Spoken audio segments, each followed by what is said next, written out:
Good evening. Good evening.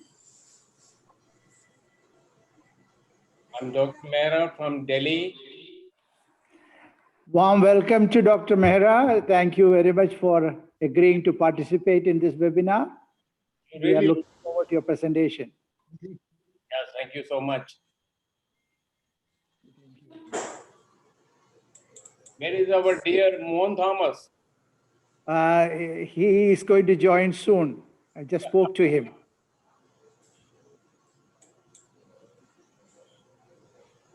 Today, so many webinars are going on the same time. Yeah. And that is making it very difficult for many people. I have been on the screens this morning actually, because there were some students actually, of class 8 to 12. I had to address them, and it was remarkable. The students at that age had all those kind of very beautiful questions. It was very nice talking to them. Yeah, definitely the COVID and the webinars have given a lot of opportunities for a lot of people to express themselves and come together in the groups and do things that were not normal prior to the pandemic. And I think what we are can really sitting anywhere in the world, we can all join and really talk to each other so very well. Your audio was a little garbled. My audio, Yeah, it's okay now. Now it's clear. I'm expecting a lot of rain. I hope the power doesn't go off.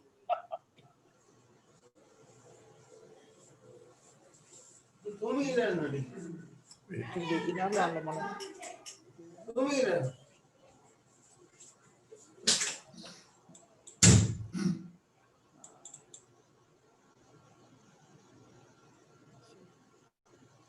evening, Dr. Ashri. Good evening. Yeah. Warm welcome to the webinar. Thank you so much for accepting our invitation. Thank you. We are looking forward to hearing you. Thank you.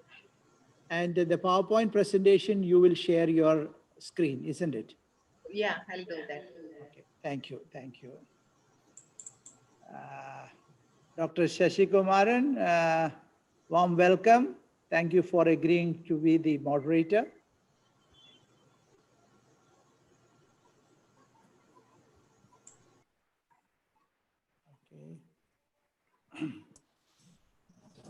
Good evening, all the panelists here. Mr. Anthony, Yes. if you could just check the panelists, if all of them are here. If they follow the link provided to them, then they will automatically come in the panel. Otherwise, they will be in the attendees. So if anybody is by default find themselves with the attendee list, please raise. There is an option called raise hand. If you raise hand, then I will promote them to panelist. So please check. Let me see. As I see, Dr. Mehra is here, Dr. Rajashree is here, Dr. Shashikumar is here, and Sabu Thomas, I see, let me see. Yes. Mohan Thomas is there. Srinivasan sir, good evening, warm welcome.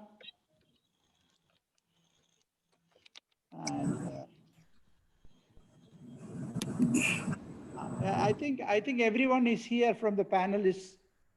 Right, sir. We are expecting nine members as key speaker panelist. 8. Who's Yes. not there? 1, 2, 3, 4.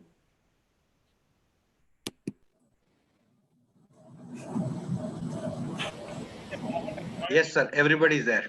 Everybody's there. Yes, yeah. everybody's there.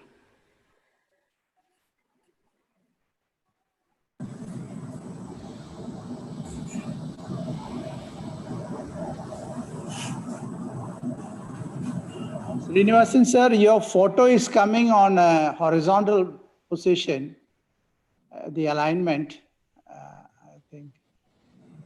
That's now it's clear.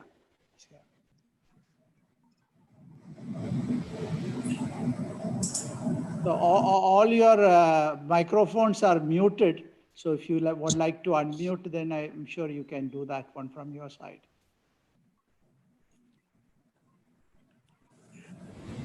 Okay, am I all right now? The program comes straight now. Yeah, we can hear you and see You you. can see me. See me also.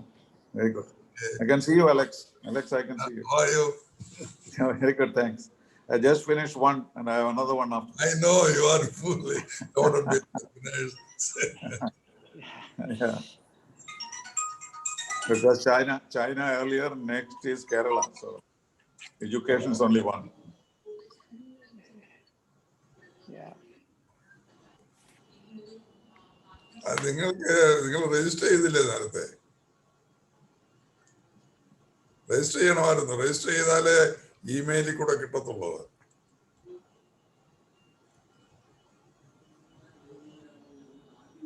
അപ്പൊ അതിനകത്ത് തന്നെ join ഉണ്ടല്ലോ.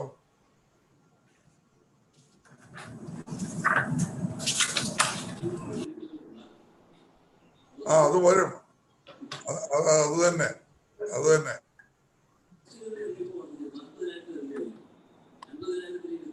അത് download ചെയ്യണം. അത് launch ചെയ്യണം. Launch ചെയ്താൽ മതി. ലോഞ്ച് ചെയ്യണം.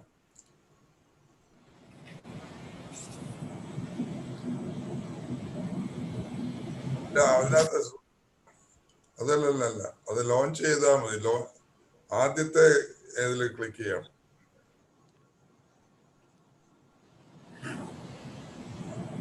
ഇമെയില് കിട്ടിയെങ്കിൽ ആ ഇമെയിൽ ആദ്യം പറയുന്നുണ്ട് എങ്ങനെ ജോയിൻ ചെയ്യേണ്ടത്. ഇമെയിൽ വഴി എടുത്താൽ മതി.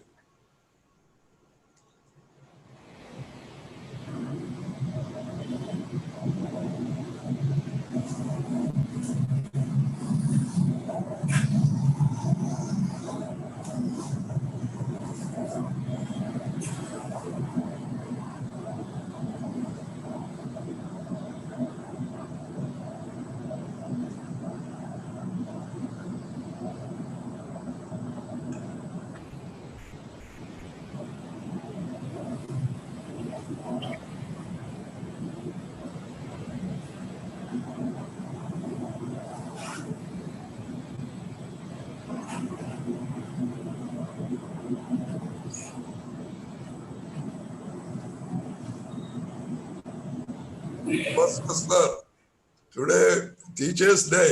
It coincides with the Teachers' Day. Yes. Teachers' Day coincides. It's a present. We can wish each other. All of us are teachers, aren't we? That's why. Without knowing that, we fix a date. Today we know that. Alex, I have to leave 5 minutes before 7:30 because I have another one starting at 7:30. So please. We have organized the program to your schedule, sir, so that the for you will be soon after your speech. All right. So thank you.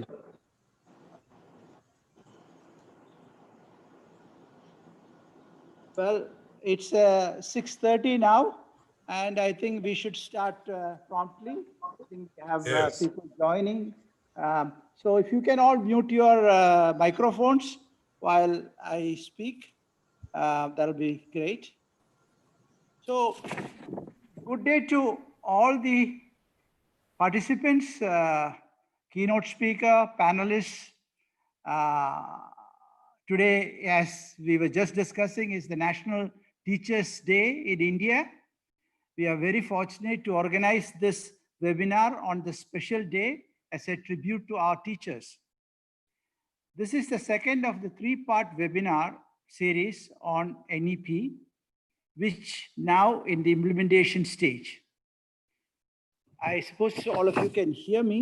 Well, yeah. Okay. Understanding the policy and participating in the implementation is the duty of every citizen. That in mind, PCT and BPS has organized this webinar. The first session on school sector, conducted on August 22nd, had nearly 1,000 participants and was well received. PCT is a unique organization that brings together all Pravasi organizations as well as the emigrated brains of India to share their experience and expertise with their brothers and sisters back in India in building a new India. With this mission, we undertake programs and support projects to achieve our objective of building a new, harmonious, and prosperous motherland for all of us.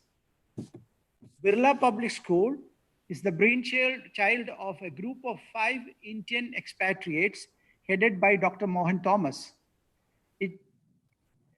The projected vision and dreams of 2 great people served selflessly in the field of education, late Mr. Basant Kumar Birla and late Dr. Sarla Birla. BPS was founded in 2004 with 215 students and quickly rose to become one of the top Indian schools in Doha, with a current strength of over 7,500 students at classes from KG1 to grade 12. The school is the first time the Birlas have lent their name to a group outside their own family, and this resulted in the creation of a new chapter in their educational philosophy. Their state-of-the-art school campus with all modern facilities worth Qatari Riyals 80 million is one of the foremost schools in the Middle East area. With this, let us begin this webinar on national education policy, higher education, with a silent prayer for a minute. Thank you.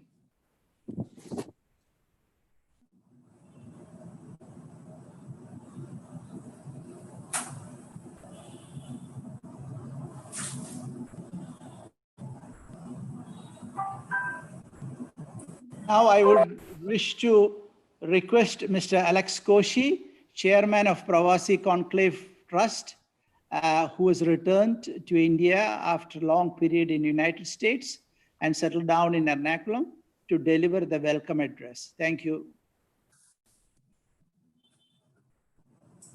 Alex, you'll have to unmute your. Namaste, ladies and gentlemen, all our gurus and present and past. This is a very pleasant surprise for us. We fixed unknowingly the day's importance. We fixed the day for our second seminar on higher education, and it falls on the day of Teachers' Day. A great day today. Let us start seriously think about the education, higher education system and the challenges we are going to face. In this COVID pandemic period, conducting such series of seminars, webinars is very, very tough task. As Master was telling, he has to attend a number of webinars, seminars and all every day. My duty is to welcome each and every one of you who found some time to be with us today. Thank you for coming. Today, we are proud to host the second session of the webinar covering challenges of 21st century on higher education with a very eminent educationist in our panel of speakers. The keynote speaker today is well-renowned expert on foreign policy and the chairman of Kerala's Higher Education Ambassador, T.P. Srinivasan. I am extremely happy to welcome my good friend and mentor, Ambassador T.P. Srinivasan. Thank you, sir, for coming, accepting our invitation to present the keynote speech. The moderator of today's webinar is Dr. Shashi Kumar, former chairman of Department of Engineering of King Khalid University, Saudi Arabia. Welcome, sir. Professor Shashi Kumar. It is my proud privilege to extend a hearty welcome to other eminent panelists, Dr. Sabu Thomas, Vice Chancellor of MG University, Dr. M.S. Rajashree, Vice Chancellor of APJ Abdul Kalam Technological University, and Dr. Narendra Kumar Mehra, Chairman of ICMR. Before we get started, I would like to express our sincere appreciation to all of you who generously helped us make this event come together to become a success.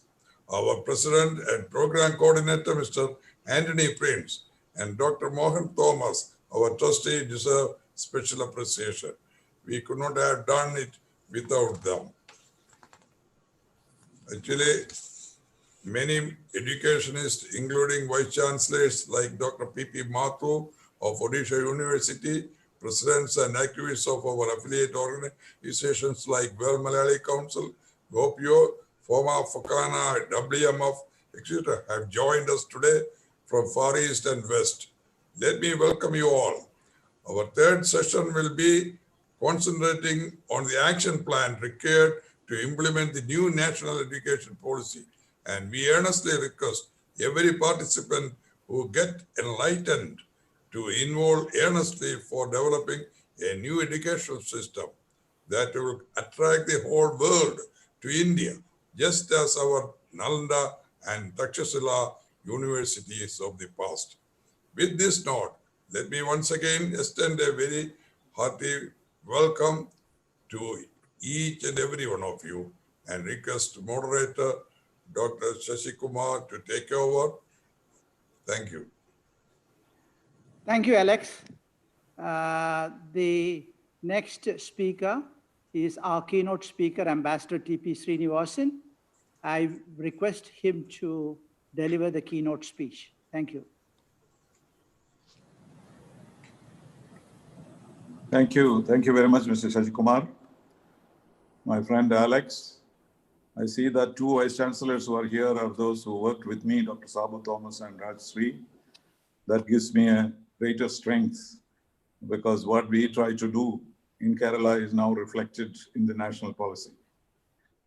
The objective of this national policy, which has been formulated after 34 years, is to prepare India for the 21st century. It's a little late because the 21st century is already upon us. We have been languishing in the 19th century mindset and the 20th century syllabus so far. But it is not true that the last 34 years we have not done anything. People have been doing, there have been very brilliant minds who worked in the field of education, and slowly and steadily things were changing. It is not true that we have not changed, but we have not changed enough. We have not caught up with the changes in education, which is taking place all over the world. So, for example, people say that in the last 10 years, higher education in the world has changed more than it has in the last 100 years. That has been the pace of change in education system, the way people are taught, the people learn, the people are tested, degrees are awarded. All these have changed in different parts of the world. So what we are seeing today in this policy are two things. One, to meet the challenges of the 21st century. Exactly, we know what those challenges are. And secondly, to realize and use the demographic dividend that India is going to have in the next few years. So these are the two things. How do we adjust our education system to the needs of the 21st century? The first thing. And one feature of the 21st century is India's demographic dividend. That is, we are going to have a country of the youngest people, largest number of youngest people in the world. It is enough. It is true that we will be the youngest country in the world and there will be so many young people, but their responsibilities they can take up and the challenges they can meet only if the education catches up with that. So what were the problems that they were trying to address in this? First and foremost, employability was an issue which they addressed. Then stressful examination system. This I'm quoting from the report itself. Then insularity in educational institutions. Then language policy. Then new opportunity for dropouts. Then improving degrees even after one has graduated. Then private sector and funding and investment. These are some of the issues that they addressed. And they came out with a number of recommendations. But all these recommendations, I'm sure you're all familiar. I'm not going to, count all of them or present them in a sequential manner. But what I see good about the education policy is that it has completely liberalized the education system, or at least seeks to liberalize the education system from the shackles of the past. Because we have been completely slaves of the whole system which has been developed over the years. And we have stuck with certain mindset. And what it seeks to do is to break out of that and create a liberal education. This is exactly what we tried to do in from 2011 to 2016 in Kerala higher education itself. We focused on 6 ideas. First is the infrastructure. Second, teachers training. Third, technological use of technology. Fourth, autonomy. Fifth, research. And sixth, internationalization. So this we anticipated several years ago, and we made several recommendations to the government of Kerala, but very little happened because of the resistance from various sources and various ideas. And basically people looking at it from an ideological perspective. So it is quite possible that the maximum number of objections to the education policy will come from Kerala because of the way in which we tend to look at some of these things.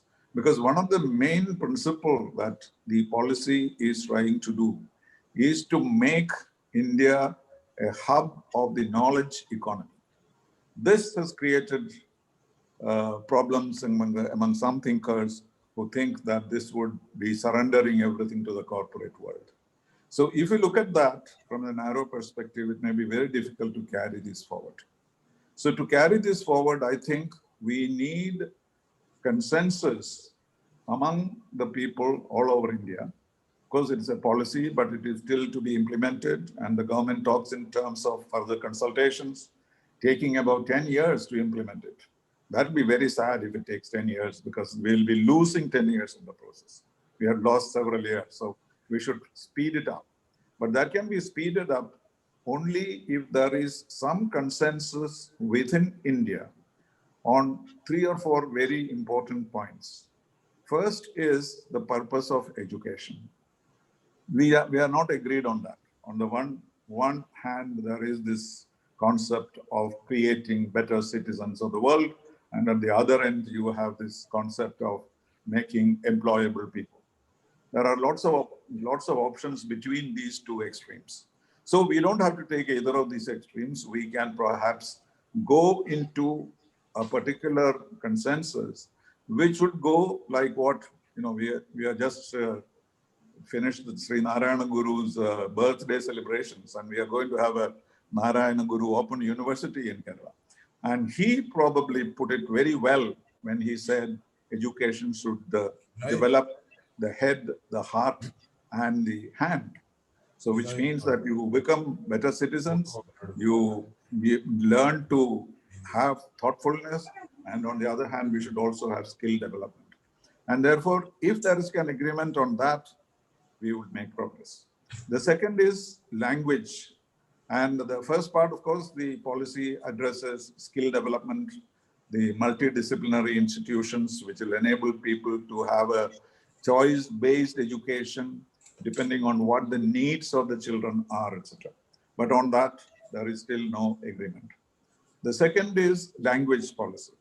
Language policy, I think they have gone back to the old idea of 3-language formula. But the important thing, which you may have discussed when you discussed the school education, now there is greater emphasis on going back to the mother tongue in the early years, in spite of some of the problems of students moving from school to school and state to state. But subject to that, the idea of the mother tongue being the center, at the beginning of education. Then you move on to English in the universities, and also Hindi, the 3rd language, which are necessary. So here in Kerala, there is not much difficulty about the language policy, but there are other states where on language policy, there is a problem. The third issue on which there has to be an agreement is privatization. This is a very complex and very emotive issue for many people in many parts of India, particularly here. Because I tried to bring in private universities into Kerala, and that it faced tremendous objection for reasons which are not known to me. Because Kerala has been in the private sector. Who developed Kerala's education? It is a public-private participation which has enabled Kerala to grow and have so many institutions. It is the missionaries, it is the Maharaja, it is the people, other institutions, other social and economic organizations, which built education here. So what are we afraid of? Why are we afraid of private enterprise? I don't understand. But the policy paper, the policy puts it very clearly that unless there is considerable investment from the private sector, we will not be able to make the changes. Of course, they are talking about the 6% of the GDP being dedicated to education. We know that it is not going to be possible, particularly in the present context where we are facing this pandemic. Our economy is suffering. There has been a drop of 23% in our GDP. So where are we going to get this 6%? And even if we get that 6%, how much will it be? So you need to have private investments. That alone justifies it. And also the models that we have seen in terms of the private universities, which have been, these new generation universities have come up, are certainly much better than many of our own universities. We don't have to go very far. Just go look around next door to Manipal and see what kind of a university they have built. Do we come anywhere near them? So on that, on private investment in education system, instead of accusing government of commercializing or commoditizing education, we need to understand it. Put all your social restraints on these universities. That is all the reservations that we need, all the scholarships we need for the poorer people. But make sure that investment is attracted. And the last issue on which there has to be an agreement is on internationalization. How much internationalization you want. Dr. Sabu Thomas is one of the very few in Kerala who worked on internationalization on a personal basis. I know it very well, the amount of cooperation that he built up all around the world on his own single initiative. But how many of them have done that in Kerala? And people look at it with suspicion as though this is some kind of a crisis that will bring about by bringing universities here. If tomorrow Harvard has a campus, who will go to any other college, etc.? Let them come, and let them come and compete with us. Look at the State Bank of India. It's a modern institution today because private banking and foreign banking competed with them. And therefore, so similar experience we will have. What are we doing? We are not reinventing the wheel. What we are trying to do is to identify the best practices in education all over the world and pick up what is suitable for them, amend them for our purpose. If that is the case, the best thing is to have foreign universities placed in the country so that you have a direct experience of the ways and not just send only the richer people, send their children to other universities. So, but these sound very simple, whether it is the language policy, whether it's the purpose of education, or whether it is internationalization. They sound logical. And what is being put in the report is logical. So one of the main things that they say that all institutions will be multidisciplinary. Why is it that IITs, some of the best institutions in India or even in the world, are not on the list of the 200 best universities in the world? Because they are not multidisciplinary. They are not, I mean, they're changing already, but also they don't concentrate on research. So if we want to have a kind of be one of the best, one of the first class universities in the world, we need to have a multidisciplinary institutions, which a lot of interaction with the industry. The industry should put their money where their mouths are. And they must say, yes, this is what you need. This is the kind of students we need. And then they give you the money so that you can create those students for those industries. Rather than they coming to our campuses now and picking up the best children and saying, thank you very much, I've taken 20% of your students. And we have invested in them and they have not spent any money. And then they will also say, others are all unemployable in the country. So that is why the multidisciplinary aspect. Then the the 4-year degree course. It's a very good invention in my view, because that opens up the opportunities for options. Because when you join the university for the first time, you really do not know what exactly you are in for. So you choose these standard combinations of physics, chemistry, biology, and physics, chemistry, mathematics. These are things which are not taught anywhere else in the world. It is all applied sciences which are taught. So then you realize that, and then what happens? Either you drop out and become something else. Of course, dropouts have become very successful in the world, very famous dropouts have become billionaires. But then that's only a handful. The other dropouts, of course, literally drop out onto the street. So what we are trying to do these 4 degree courses is to first year, you take a degree and go and do what you like, change, travel, go and work in the Gulf for some time, and then come back. Your credits will be safe. And if you don't want to join the same course, join another course. After 2 years, if you want to leave, you get a diploma and go. And third year, you get a degree and go. And the fourth year, you pursue your PhD studies, and MPhil is out of the way. So that is not a problem. So, and this 4-year degree course is something more than what it appears. It is not just extending the 3-year degree course to the 4-year degree course. So that is one element of this program. And then it talks about vocational training. Here again, there are different opinions. Vocational training means, oh, education is all gone. People are just going to be tailors and tinkers and not intellectuals. But that's not true. It cannot be. We don't need that many intellectuals as we need people to work with their hands. So at particular time in your education, you need to have an orientation. Of course, in my opinion, this vocational training in the schools at the age of 12 or 14 is a little bit too early, unless, of course, it is merely to tinker with your domestic electronic appliances or something. But after about 17 or 18 years, before the degree courses, we have enough institutions like the community colleges in the United States where you go for vocational training. So that is also a very good aspect of the education policy. And the universities, foreign universities, of course, they say only the first 100 will be permitted, but then those 100 may not be coming. And also we insist that there should be no profit being taken away. But that will not be a constraint. I know that foreign universities will come to India regardless of profit, regardless of whatever restrictions you put on them, because India is a vast resource of knowledge. For good and for bad, there is no country else in the world with so much diversity of issues, the problems, social, health, education, all kinds of problems.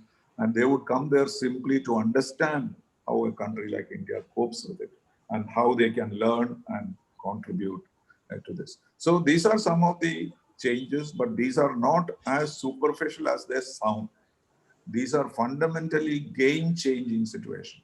And therefore, we need to approach it not as a revolution that we should resist, but as a change which is very, very necessary, and not wait for 10 years to implement it.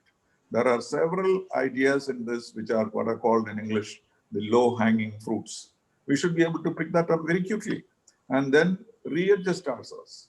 So if we are able to abandon all these ideological hang-ups and prepare ourselves for the country, I think the education policy would be of great value, and the sooner we implement it, the better.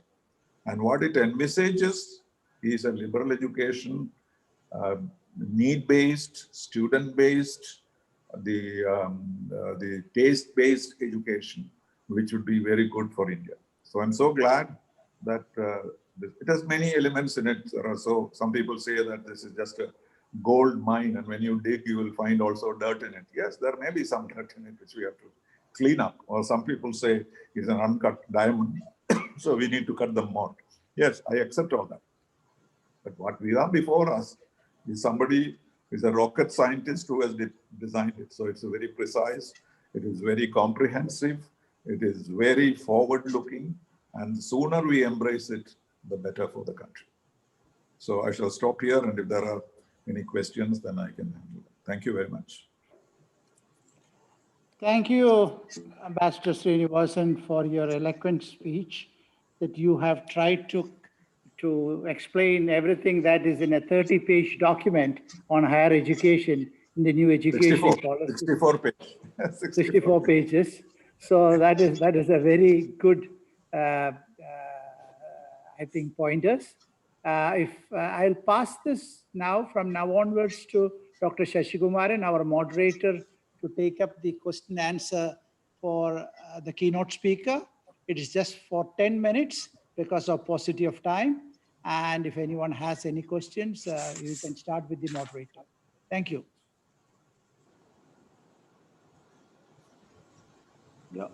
Your microphone is muted, Shashikumar.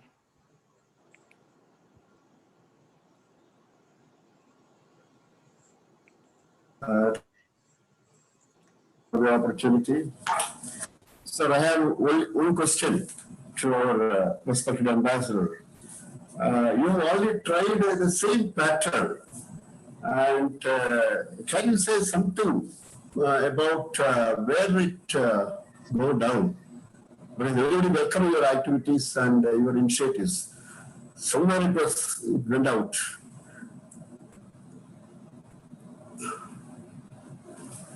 No, the question is why my proposals and ideas were not implemented. Is that the question? It's exactly, covering the same new policy, but unfortunately we missed it.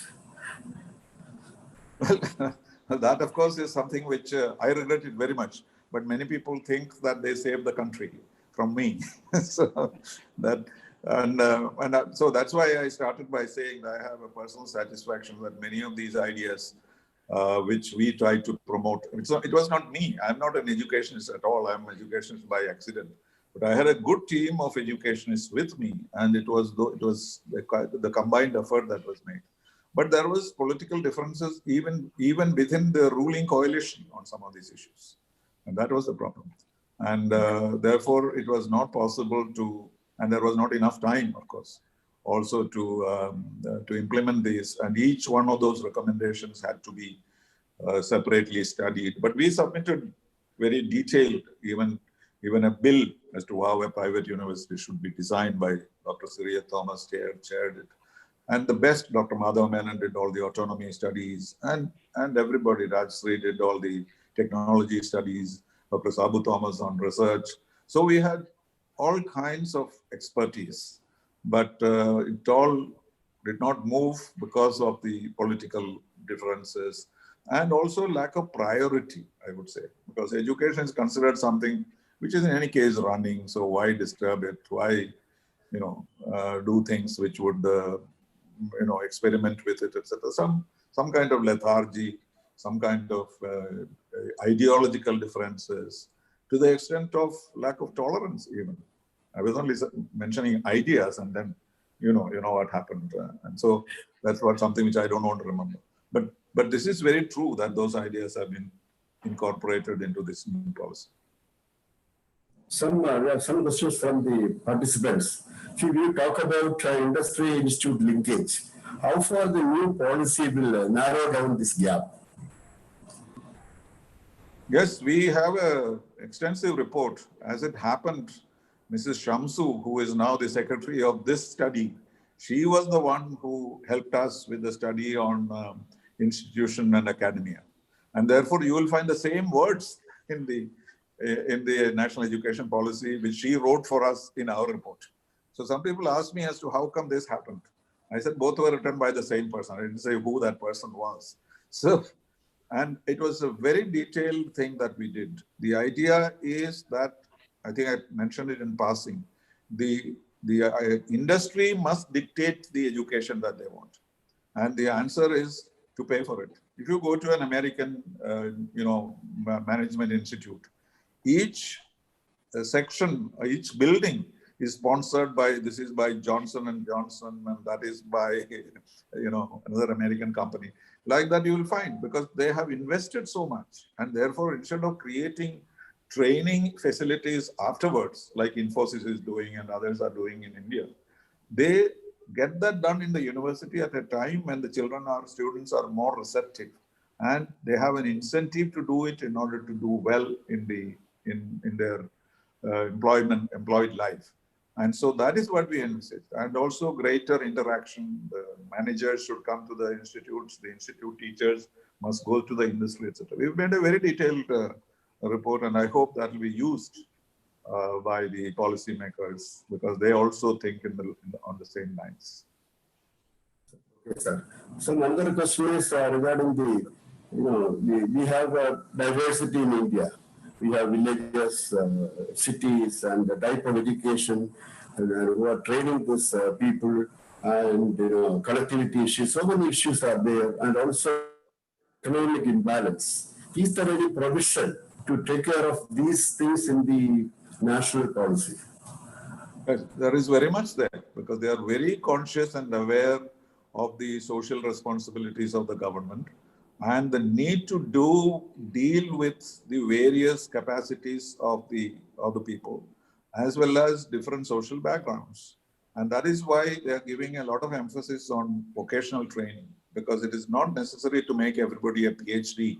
And that is not what we need in our society. But at the same time, they must have dignity of labor and they must have a proper wage structure. And both these are emphasized there so that people are willing and able to go away from the academic system, the pure academic system, and go into trades which are suitable for them or which they can fit in their tastes and their capabilities, etc. That's all very much there. And no education policy in India particularly can be uniform. Or it cannot be, same policy cannot apply to every state and so on. So those correctives will be necessary. And they will all fall in place once you realize that the idea is to give equal opportunity for everyone. And that exactly is the thrust of the policy. My last question is, we have different kinds of degree programs available in our country, but we talk about knowledge economy means new technology induction. So, but the availability of the teachers and the experts are very limited. How far this online interactive education can help for this? Is there any pointers about this in the policy? Yes, there is. Online education is part of it. In fact, we tried to promote it in 1992. Dr. Sabu Thomas knows that he's the only one who started a program in the MG University on open online courses. If we had started at that time, this pandemic, we would not have be panicked because there's so much of resources available for teachers particularly, because you cannot send the teachers back to school. The only way they can upgrade their knowledge is by using the so-called MOOCs, which we have also changed over our use as Swayam programs. But people are very lethargic about it. What is the need? It's okay, we are learning enough for the degrees and what is the point? And it is hard. MOOCs, I have tried myself. Dropout is just 95% dropouts because it is tough and they make you do things and people are not able to cope. But if we had given students credits for what they did in MOOCs courses, we would have made a big progress. And then we would have been ready for online education. So pandemic or no pandemic, online education is here to stay. And we will find that even in the new norms that we talk about, we'll probably have fewer buildings, less mud and mortar and brick and mortar kind of investments. That's what we are doing. If we get a lot of money, we will build immediately some buildings. So the buildings may become irrelevant, like it has happened in the case of the IT industry. Many places in New York are lying vacant, office space. So similarly, college space may fall vacant because once you have this very well sophisticated manner, we can reach. And that is something which is the policy emphasizes. But again, that resistance has to go. Now we are still dreaming of the classroom. We are saying, oh, when will it come? People are writing elegies about the lost classrooms and all that. So I think if you have a more healthy approach of welcoming the new norm, maybe it will be helpful. Thank you very much, sir, for your very, very interesting and very pragmatic answering of the questions. And I may hand over the control to Sri Amini Prince.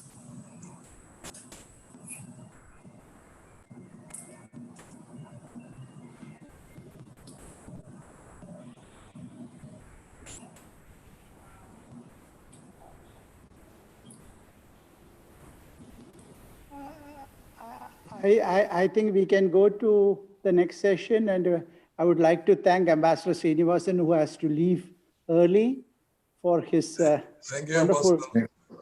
Thank you very much. Thank you. You can Appreciate stay very as much. long as you would like to stay, but No, I have thank to. you so I have to much. go now. The Yeah, next one thank you so starts at much. 7. Yeah, All right. so Thank you very much. I appreciate Thank being you. thank you invited so much for participation. and also made so many adjustments for my sake. Thank you very much. Thank you. Thank you very much. Thank you very much. Dr. Shashikumar, you take over now.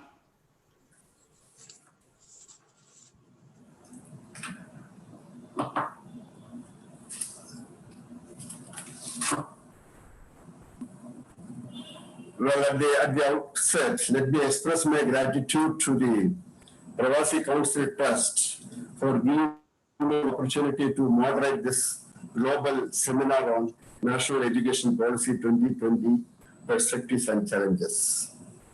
I also welcome the panel members and all the members of Pravasi Council Trust and other participants who are attending from various parts of the world, which is, I think, close to 500 people. As all of us are aware that the last national policy on education was implemented in 1986. 24 years later, UDP 2020 is approved by the Union Cabinet of India on 29th July, at a time India being promoted as a destination by the international community for investing in many sectors of economy, especially in business, manufacturing, education. Fortunately, the pandemic situation has accelerated this process. As you know that the major strength of India is the educated human resource. Today, we have 300 million students studying through over 1.4 million schools, 49,000 plus colleges, and 900 plus universities. Hence, it is absolutely inevitable to revamp our education system to harness the tremendous opportunities in India and abroad for our youths. UDP 2020 hopefully give us a lot of flexibility to modernize and retune our existing education system to attain excellence in par with the educational policies of advanced countries embedded with the Indian philosophy and culture. That's very, very important. That is the uniqueness of this education policy. With this introductory remarks, I am extremely happy to invite all the distinguished panel members. The session has 3 presentations, 15 minutes each. After all the presentations, we have 20 minutes for interactive session. Due to paucity of time, we wish to restrict to 2 to 3 questions to each panelist, and all the remaining questions will be answered by the appropriate panelist and communicate to the concerned persons. Let us start the first presentation by the esteemed Vice Chancellor of MD University. It's a very enterprising and dynamic university, always trying to bring new things on experimental basis. Sri Professor Sabu Thomas, a renowned nanotechnology researcher and academician. He has published over 1,250 peer-reviewed publications, more than 47,000 citations, and co-edited with 130 books. He has delivered over 300 plenary, inaugural, and invited lectures in national and international meetings in over 30 countries.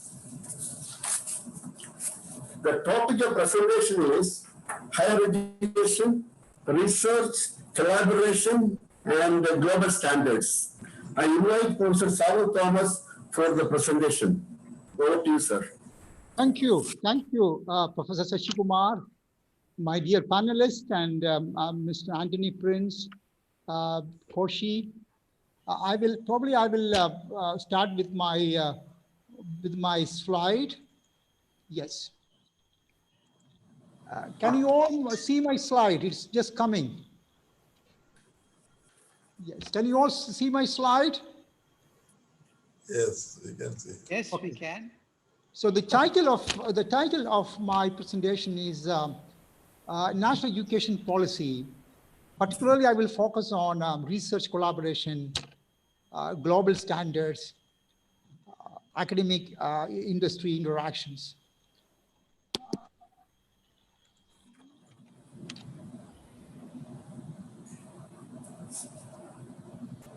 Let me first show you the dynamics of the education policies in the country. If you trace the history of India, you will find that the University Education Commission was started in 48, 49, immediately after the independence of the country. This was followed by the Secondary Education Commission, 50 to 53.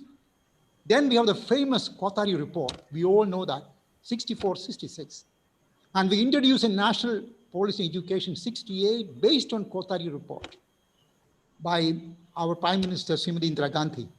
Then we have the 42nd Constitution Amendment, bringing education concurrent list in 1976.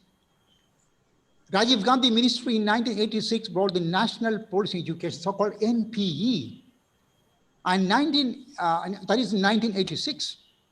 And then we have a modified version in 1992 by the then Prime Minister.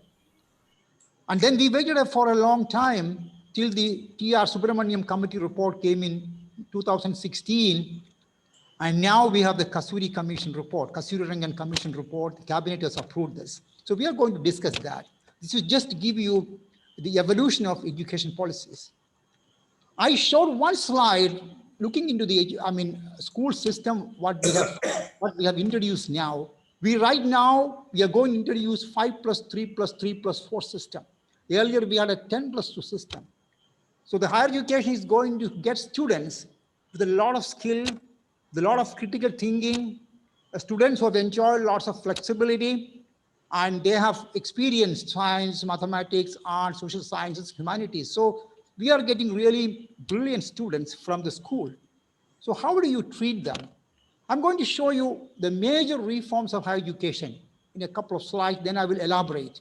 The first point is 50% gross enrollment ratio in the country by 2035. As Ambassador Srinivasan indicated, we are going to introduce lots of flexibility in the system, multiple entry and exit points. This is very fascinating. UG program 4 years, PG program 1 year so that the students can move around different countries. Integrated program 5 years, bachelor's and master's, and MPhil is going to be discontinued. And we are going to have a credit bank and credit transfer possible from one university to another. And higher education institutions are actually going to have intensive research university, teaching universities, autonomous degree granting colleges, Meru, there are lots of innovations coming in. And we are going to give greater autonomy to the colleges, academic autonomy, financial autonomy, phasing out the affiliation system within 15 years. Now we have lots of affiliated colleges.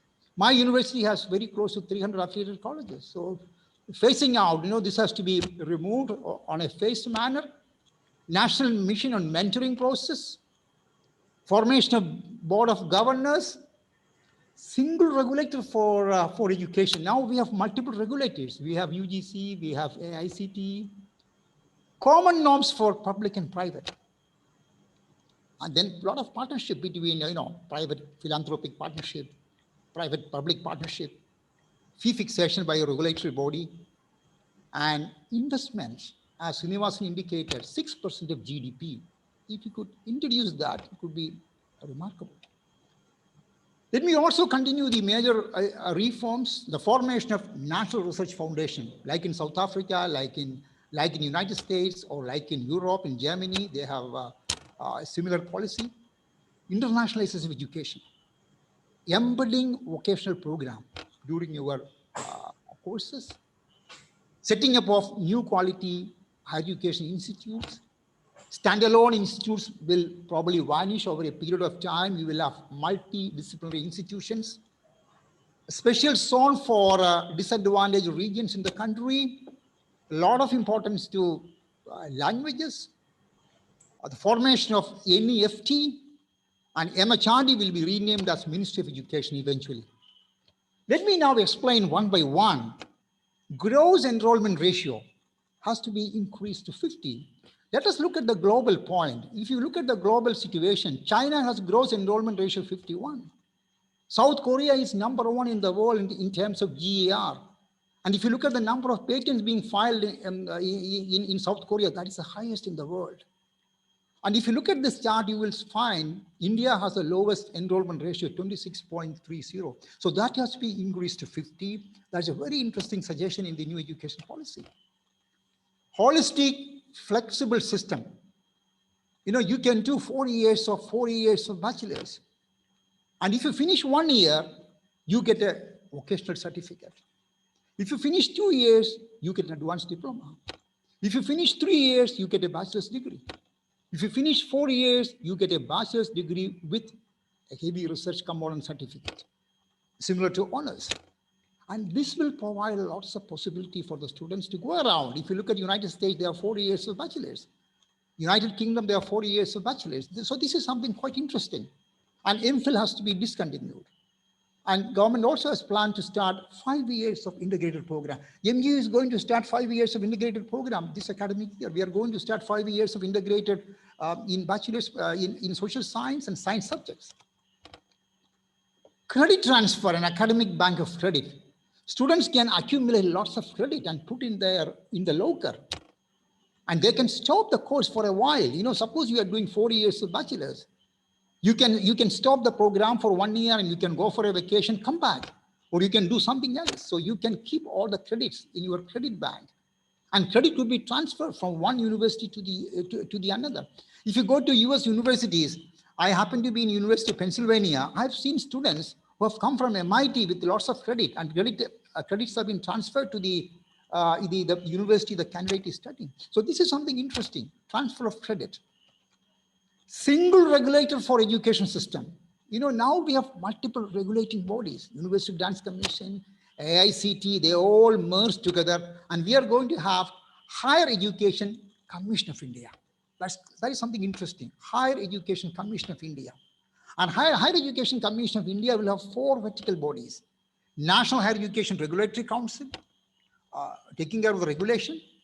The so-called GEC, this is for standard setting. The so-called Higher Education Grant Council, taking care of the funding part, and to take care of accreditation, the so-called National Accreditation Council. We have NAC right now. Multidisciplinary education approach. So we have so many single stream higher education institutions in the country. We have Sanskrit University, we have Malayalam University, we have University for Engineering, we have University for Medicine, we have University for Science and Humanities. So all the universities have to be sort of multidisciplinary. This could be very interesting. That is why the government is planning the concept of starting sort of MERU, multidisciplinary education and research university in the country. Therefore, there are a lot of interaction. If a university campus is having all the departments, I mean, medicine, engineering, science, social science, then there could be lots of interaction and there could be lots of productivity. There could be lots of interdisciplinary research. University nomenclature will be done away with NEP, with the new NEP. So we have now, if you look at the Indian system, we have now deemed university, we have affiliating university, we have affiliating technical university, we have technological university, we have unitary university. Everything has to be changed over a period of time, and we should have one name, university. That's something interesting. And if you look at higher education institutions, we are going to have research intensive universities. If you go to United States, you have research intensive universities. They do a lot of research. Of course, they have teaching too. There are a lot of teaching intensive universities. They don't do any research. The US has such a nice policy. You do only teaching. So you teaching intensive universities. Autonomous degree granting institutions. Phasing out of affiliation system in 15 years of time. The system of affiliated colleges will be gradually phased out. And if you're doing extremely well, then you become an autonomous college. If you're not doing well, then probably you will become a constituent college of a university. So this is something interesting. You know, you have a lot of autonomous colleges with high ranking, with good facilities and good academic excellence. There are lots of importance to Indian knowledge system, languages, culture and values, focus on literature and scientific vocabulary, language faculty, research on languages. So this is also something interesting. Give lots of trust, on languages, culture and values. Preservation, growth and vibrancy of Indian languages. So we are going to start IITI, Indian Institute for Translation and Interpretation process. So this could be very interesting and books could be translated. National Institute for Pali and Persian and Prakrit. Internationalization of education. Srinivasan actually talked about this. Lots of, cooperation with other institutes, signing of MOUs with leading institutes, and then, sharing of courses, conducting of joint degrees, student mobility, faculty mobility. And one more point, allowing other universities to come to India and set up their campuses. And probably universities in the level of, ranking within 100. So probably they may not come, probably we have to probably liberalize this. National mission for mentoring. This is also quite interesting. Retired senior professors could be invited to the university and they can act as mentors. The formation of National Education Technology Forum. We use massive technology for planning, use massive technology for teaching, learning and assessment, use technology for administration and management. This is quite interesting. Use technology everywhere, and then the system will become very, very efficient. Virtual laboratories. If you look at Europe and United States and Japan, they have virtual labs. The students first go to virtual labs, and then they really do the experiments. So we need to have virtual laboratories in science, engineering, medicine, in all branches of science, technology, and engineering. We need to have virtual labs. This is interesting.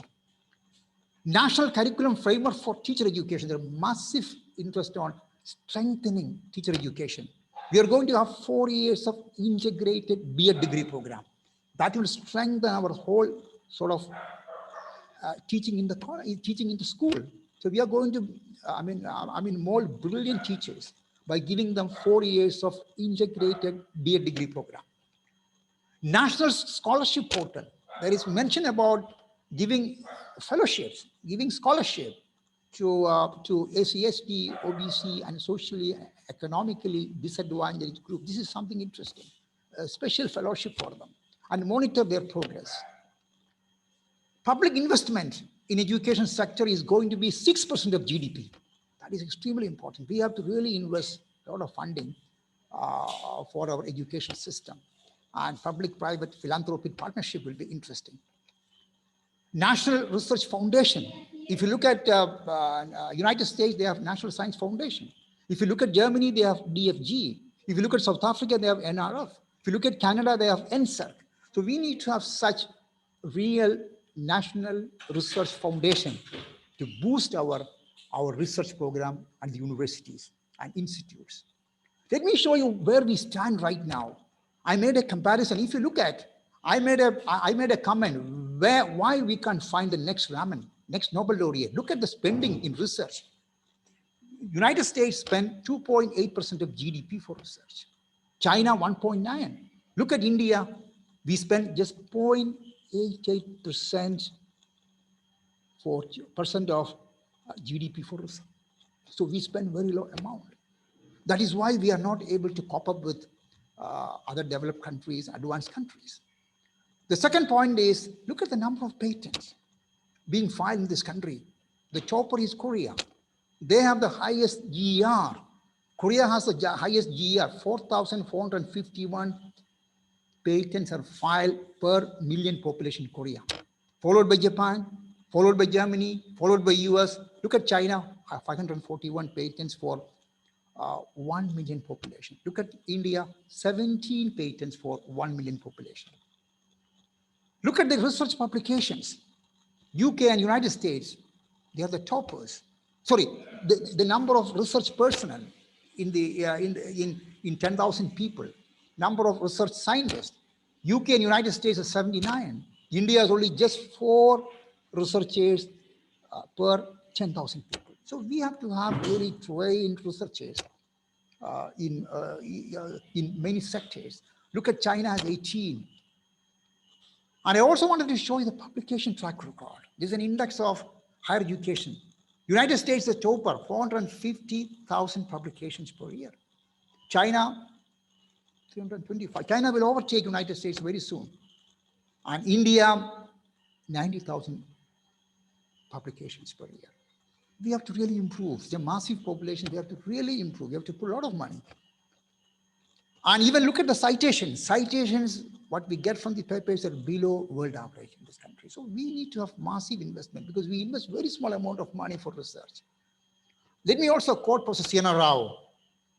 Professor Siena Rao said, I'm not worried about the quantity as much as the quality of science coming from India. It is also not showing any improvement. And he says, India contributes less than 1% of world's top 1% of research. And Professor Rao further continued, there are a few individuals in various places who are doing well, but this is not enough. We need many good institutions doing outstanding work so that can accommodate capable young scientists. So we need to have large number of institutes, large number of excellent universities. Let me show you the last slide. There are lots of issues and problems we have to discuss. The role of the state is not well recognized in the new education policy, sort of deviation of the concurrent list. This is one of the important issues to be sorted out. And if you look at critically analyze the education policy, policy has a sort of centralized approach, doesn't have a decentralized approach, and lack of participation at the local level. Creation of a large number of autonomous colleges and universities will lead to some sort of anarchy because you see, we have 40,000 colleges in the country. And some of the colleges are not doing well at all. I think probably 5,000 or 6,000 colleges are doing well. The rest of them are not doing well. So, I mean, giving them freedom, transforming them into autonomous colleges, transforming them into, universities may lead to anarchy. And another important point is, this sort of policy will benefit the colleges in the urban area. They could become independent college. They could probably become a sort of a university. But what is the state of affair, a college in the urban area? That has to be taken care of. And I don't really find real commitment for research. The research spending in the country now is only 0.88% of GDP. We need to have a massive increase in research spending. And when you bring lots of foreign universities in the country, there will be a lot of unhealthy competition. Government has to be extremely careful on that. And I don't see a lack of pragmatic implementation strategy. See, we have lots of education policies. Every policy government will say, oh, we will spend 5%, 6% of GDP for education. But effectively, they are not doing that. That is why you look at the research spending is just 0.8% even now. So we need to have very, very pragmatic approach, realistic approach. Thank you so much for your patient hearing. Thank you.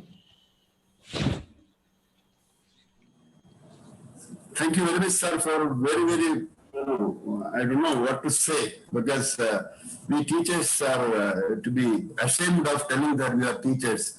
And we heard about such a wonderful presentation. In fact, we have to go ahead too much. Then only we can fill the gap.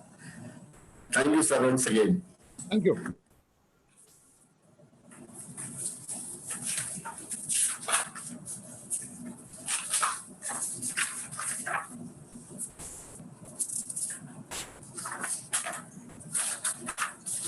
Is a question now? We can do it after the presentation, sir, because now we have time management issue. Okay.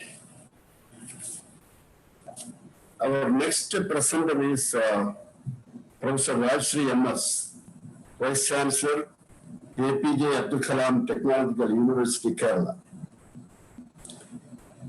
She has graduated from MIT Calicut and took MTech and PhD from IIT Madras. She is an uncompromising academic. As far as quality of education is concerned, and researcher, and has already initiated many reforms to upgrade the standards of engineering courses and also to address the issues related to maximize the employability of the engineering graduates, which is the most pressing problem in the Indian technical education. May I now invite the esteemed Vice Chancellor to deliver the talk on future technical education in a global perspective. Professor Rajashree, please.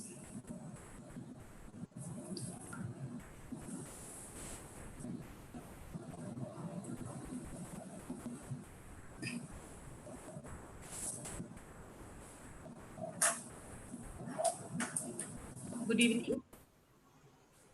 Am I audible? Yes. Yes. Yes. Good. Good evening. Good evening. Good evening. You have to unmute. Yes. Yes. Good evening. Moderator Dr. Shashikumar is my teacher is at NIT Calicut. So it is nice to have a program with him, especially on education on the Teachers' Day. So now it is a tremendous opportunity for me. I'm thankful to the trust, especially the President, Sri Anthony Prince, who has been chasing me for my uh, for my willingness, first of all, and then also for my all documents that he wanted from me. So this, having listened to Ambassador Srinivasan on the broad the spectrum of things that is addressed in the policy, and then the specific points that have been conveyed by Dr. Sabu Thomas, who is a person like me, who is to implement the, we always think of implementing this also when we look at the bright policy recommendations, you know. So he has also given his inputs in a very systematic way on whatever is listed in the policy document from the higher education side. I'm looking at it from a different angle and concentrating only on the engineering education aspects of it, the problems, and how the policy can be an enabler for addressing some of the challenges that engineering education faces now. So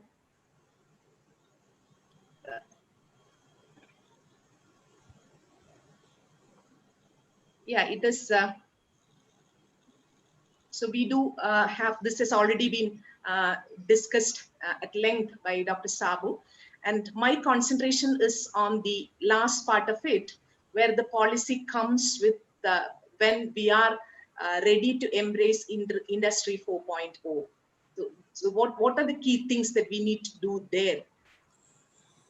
So if we look at engineering education, the different phases of engineering education, in earlier days when engineering education was started in the country, in the British regime, it was based on mostly practice.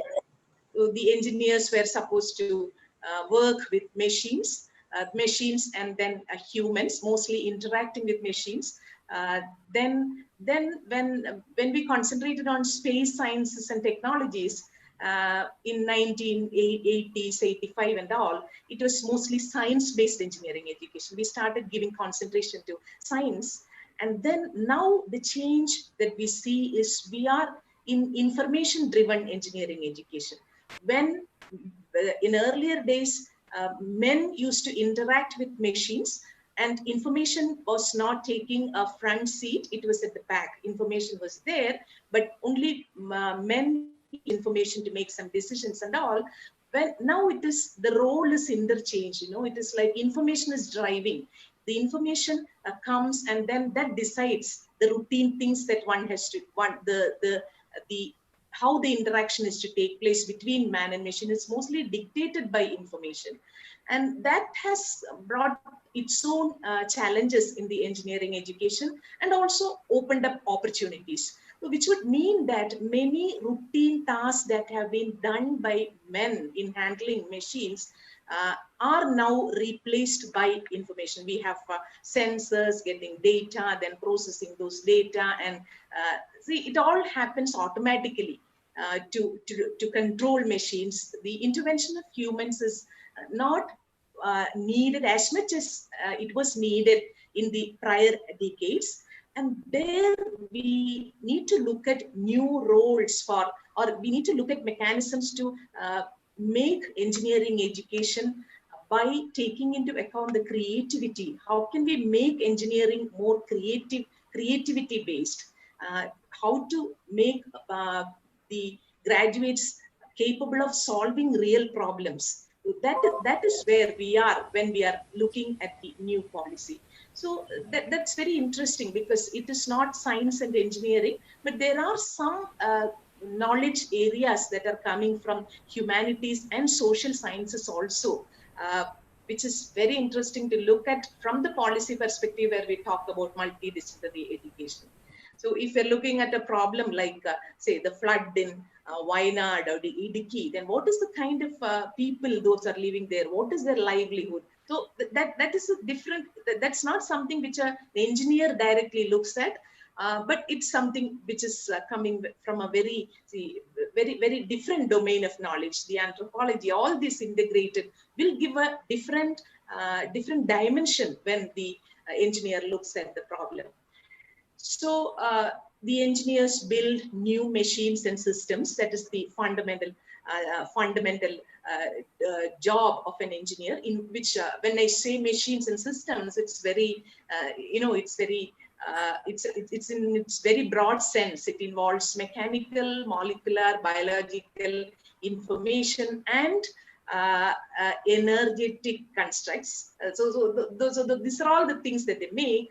And now the approach we follow is organizations and structures are around siloed approaches. We have mechanical engineering, we have civil engineering, we have computer science and engineering, and on top of that, we also have computer science and artificial intelligence. So we go to very skewed or narrowed specializations in engineering, and the mechanisms like the processes like accreditation will make it all the more difficult, where the curricular structure and the processes will be very repetitive. That you have to do this, and then so we generate types of engineers. A mechanical engineer will do this, and this.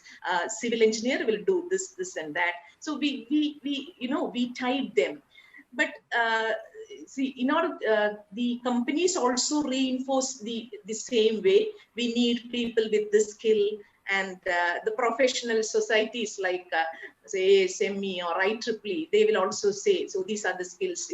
So those are all very siloed verticals.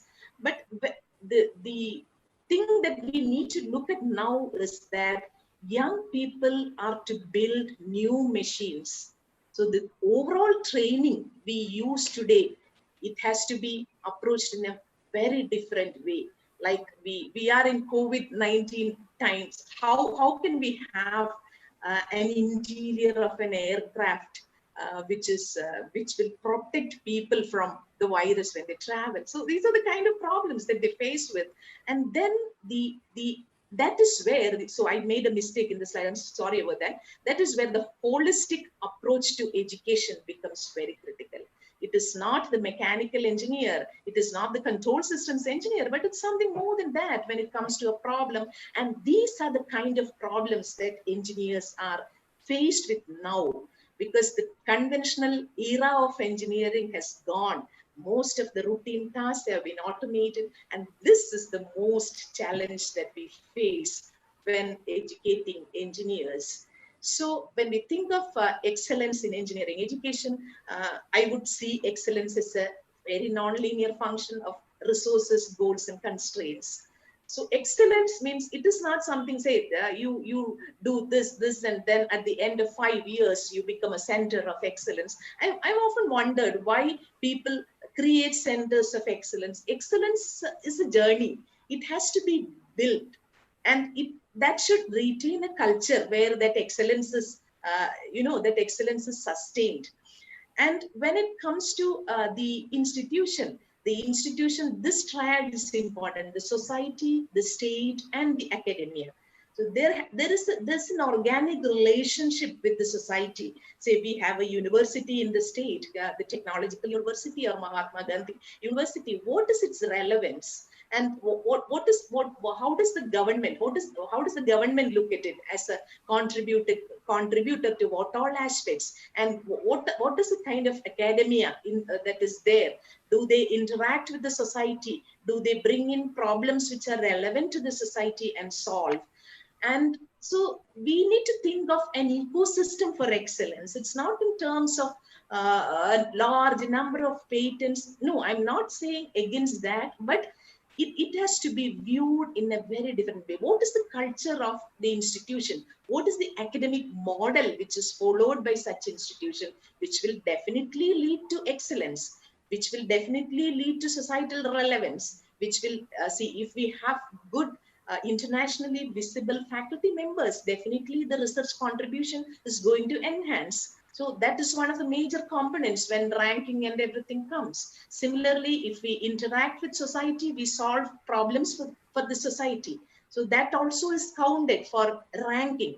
And then how well you are networked with the rest of the world. So that is important. How networked are your faculty with the industry around, and also global industrial practices, global academicians, global researchers. So these are all some things that defines an institution, and that is where the academic model is important. Now, I've come across a program at MIT, which is called New Engineering Education Transformation. This is a project which was launched in 2017 at MIT to reimagine engineering education. So when they looked at the various universities, it is not the long-term existence and best practices of the universities which made them excellent, but there are also some emerging universities which follow very different academic models, which have also been internationally ranked and which are rated as top universities across the world. So again, we say that ecosystem for excellence is the academic model, and that is what we should be thinking about. Now, the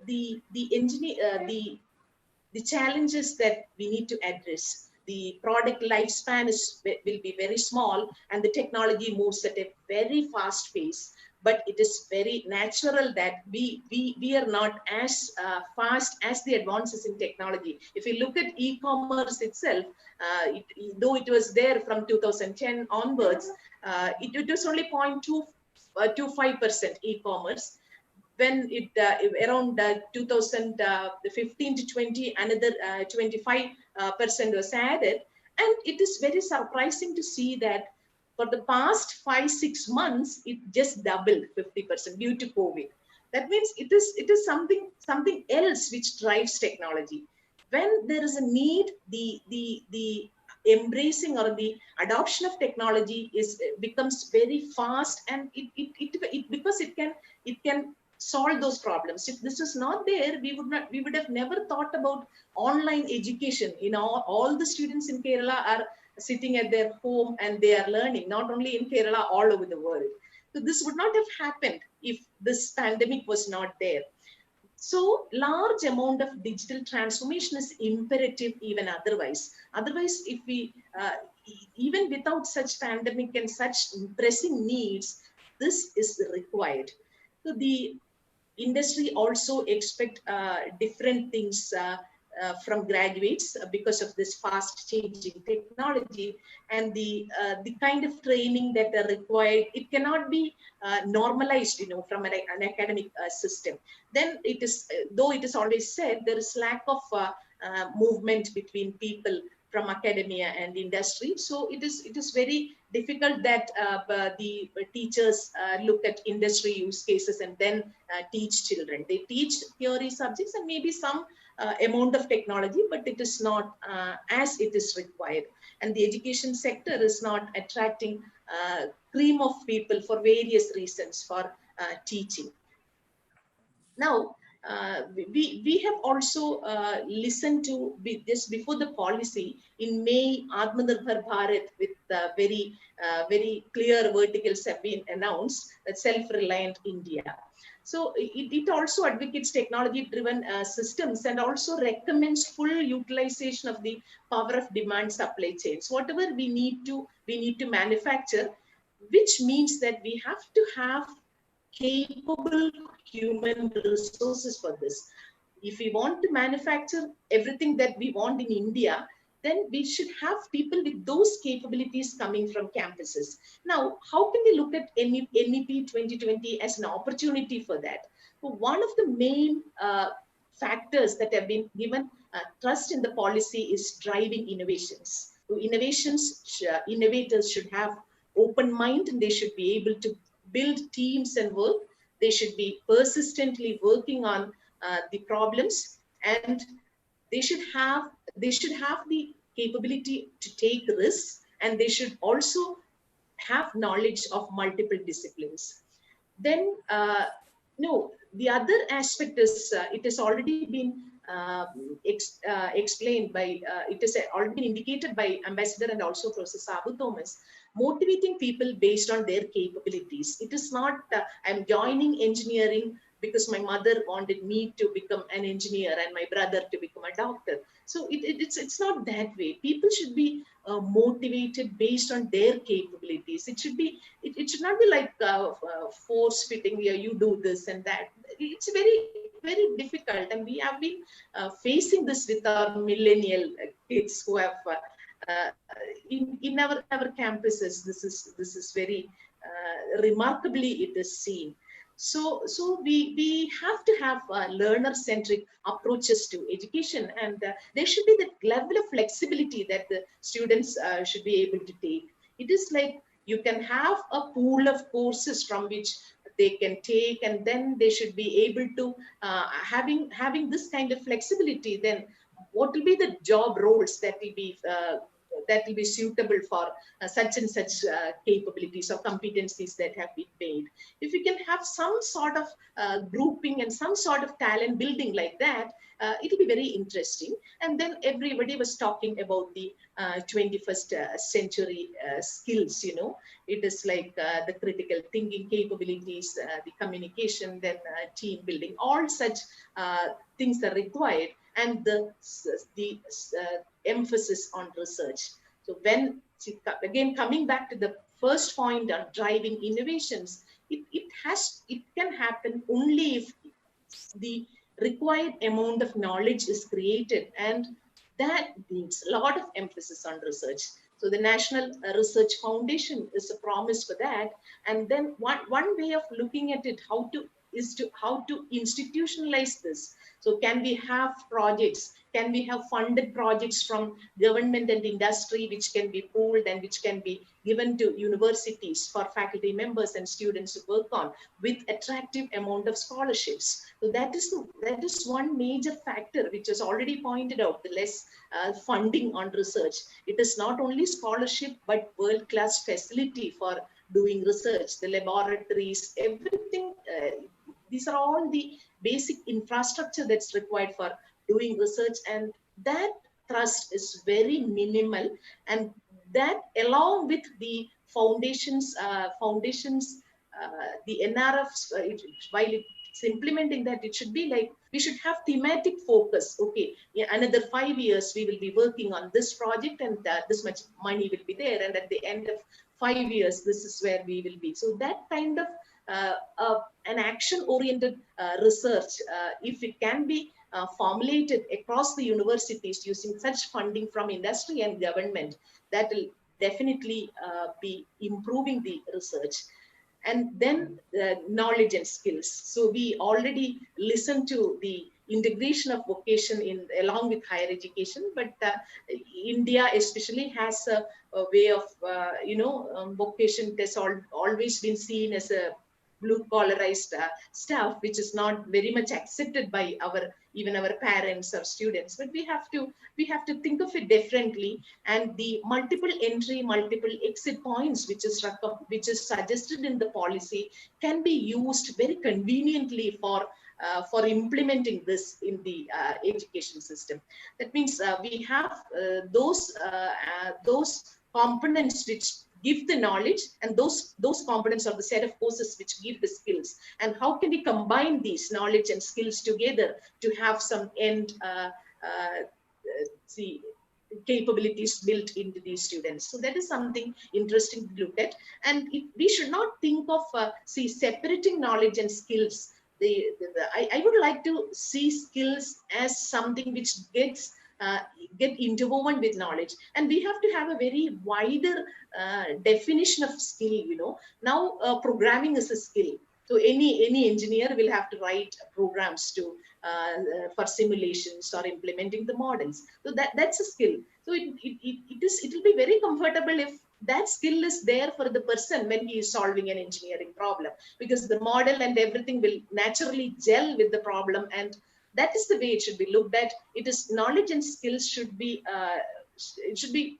put together, and then the end has to be end goal has to be attained. Then we should also look at this point. The need for any immersive industrial PhD program can be combined along with the NRF. Then cross movement of researchers across industry and academia. If we look at world over, the successful companies have their own research labs, and then the number of patents will be much more than the patents that are coming from academic institutions. So it will be surprising if we see that in another few years, the industry will start their own educational institutions or universities. It's there in India. So that is also something which we need to read along with this. So the necessity of setting targets for IPR generation, so these are all some of the things which can be thought about, and the institutional mechanisms for transfer of technology to industry, and the educating on all these aspects. So all these we need to think of. Then allocation of fixed percentage of CSR funding for research in socially relevant areas. If some more trust can be built, it will be very interesting for institutions to grow its research capabilities. So ensuring open framework for ensuring free and equitable access to data for such purposes. So we are starting from the days when COVID was there. A lot of research on analytics, curve flattening, everything was happening. And the data, if such data is made available to people to work on, it will be very interesting. Now we have introduced a small program, an industry minor program in KTU, where we are expecting various companies have various expectations of the skill sets. We are thinking of how we can have the program.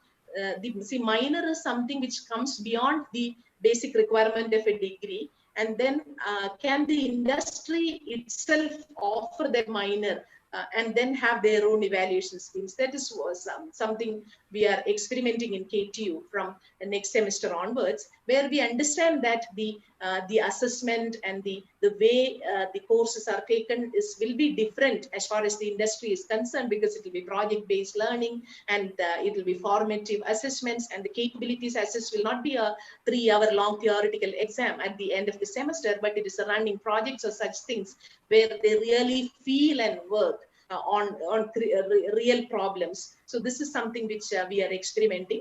And then we should also think of the policy says the other campuses will come, and our campuses are also allowed to set up their campuses outside. Then we can also think of dual intake systems where students are benefited by having collaborations with universities outside. Then it's always like there's nothing like a profit and loss based accounting system. It's in educational institutions because it is already funded, and if it is public funded, then such trust will not come. So to some extent that will also help people to work in such a way that we also need to work more for the institutions to get funding. So such things will be interesting. Then, so residential system of learning, and then institutions see, as everybody said, there's going to be competition for from other universities when foreign universities come to the campus, which has to be addressed in a very different way. So the recognition for students, it has to be project based. Again, it is the building of competencies cannot only evaluated through examinations. So the projects, when it comes to engineering, the projects will have to be more immersive, and it has to be also monitored by guides from industry, and then that will only help them acquire the right kind of skill sets as practitioners do in industry. So there should be, we have to have systematic ways in which the project outcome and the program outcome are successfully mapped. So it should be through the aspects like measuring indicators or metrics like placement, research, etc. So the evaluation system is again something which so we need to reform in order to have the 21st century skills to be cultivated in students, because it's very difficult to bring in such reforms because we are already used to the conventional mode of examinations. And then if it is a huge affiliated system or so, then there is always a question of trust. Whether the people given the freedom, will they take it? It's not very much accepted by the academic community. That is also something we have to see. And when we look at forward-looking engineering education, we have the challenges upfront. These are all available. We have the problems. We have a policy, which is a sort of recommendations. So we need to think of restructuring academic models, setting the actions which we will achieve in 4 years or so, mission which we will achieve in say 8 to 10 years, and vision which we will be able to achieve in 15 years. So this is my last slide, and I thank you once again for this opportunity. It was interesting. Okay. Thank you, Vice Chancellor, for excellent presentation. Hopefully that you have given a sort of listing what to do for the coming years, one by one, a goal-oriented speech. So we look forward that all this will be implemented in the coming years, and that will strengthen our technical education system, which is, I should say that it is getting less preferred education than in the past. Hopefully, we will expect a big dynamism in the technical education system of the country. I'm sure that a lot of questions will be there. So we will move to the next speaker, and after that, we will address the issues by the participants. Thank you very much. Our next speaker is Professor Narendra Kumar Mehra, ICMR National Chair and former Dean, All India Institute of Medical Sciences, New Delhi. Professor Mehra is an internationally known researcher in immunology, vaccine design is a very most critical area, regenerative medicines, and so on.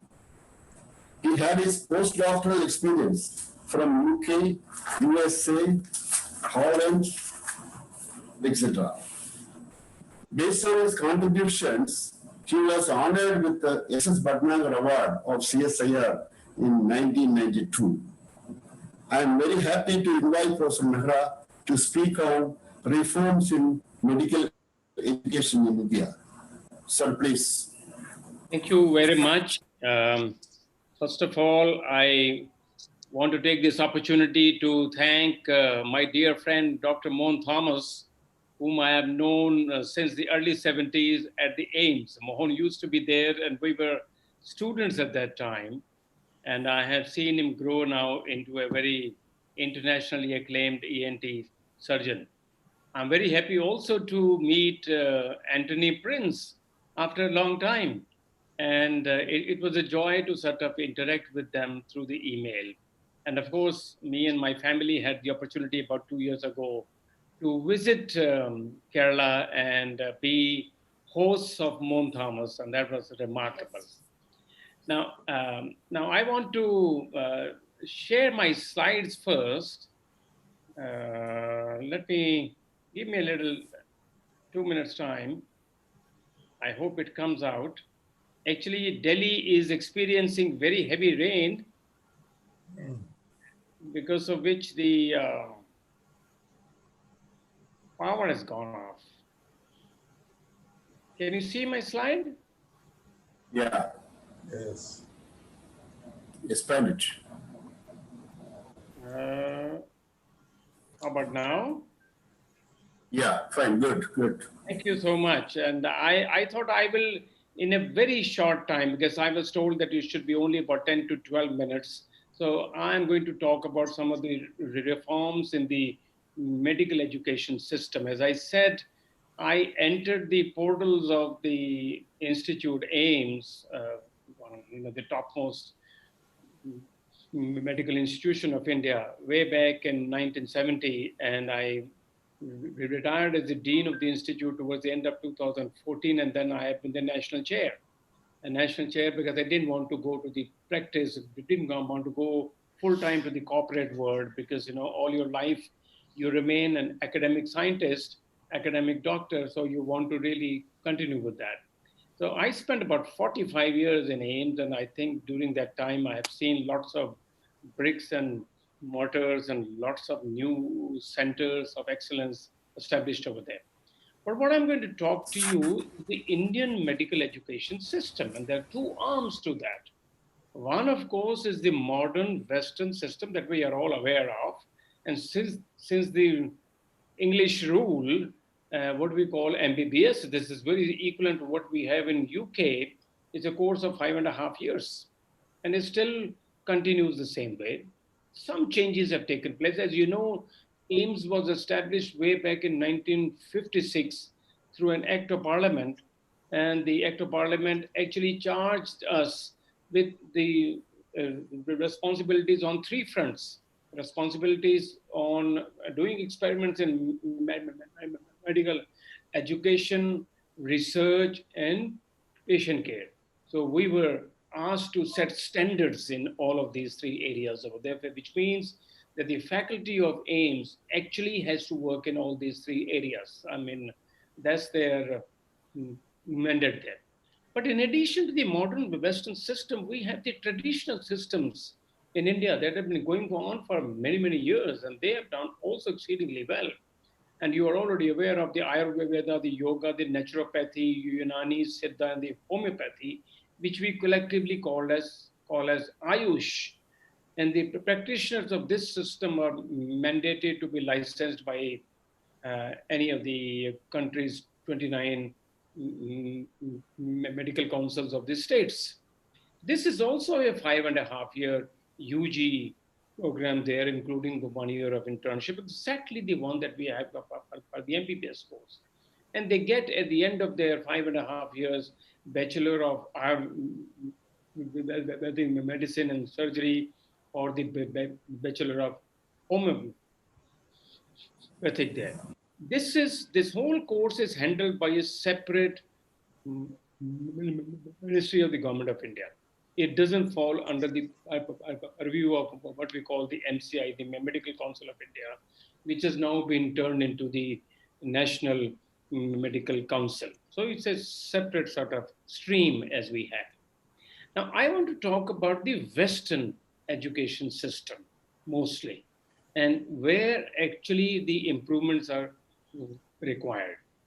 The improvements are required in the quality of medical education. Exactly the same way that I have heard. I heard those fantastic talks from the ambassador and Dr. Sobu Thomas and Dr. Rashiri, indicating that the need for education reforms. Similarly, we also need reforms of the similar type in the medical field as well.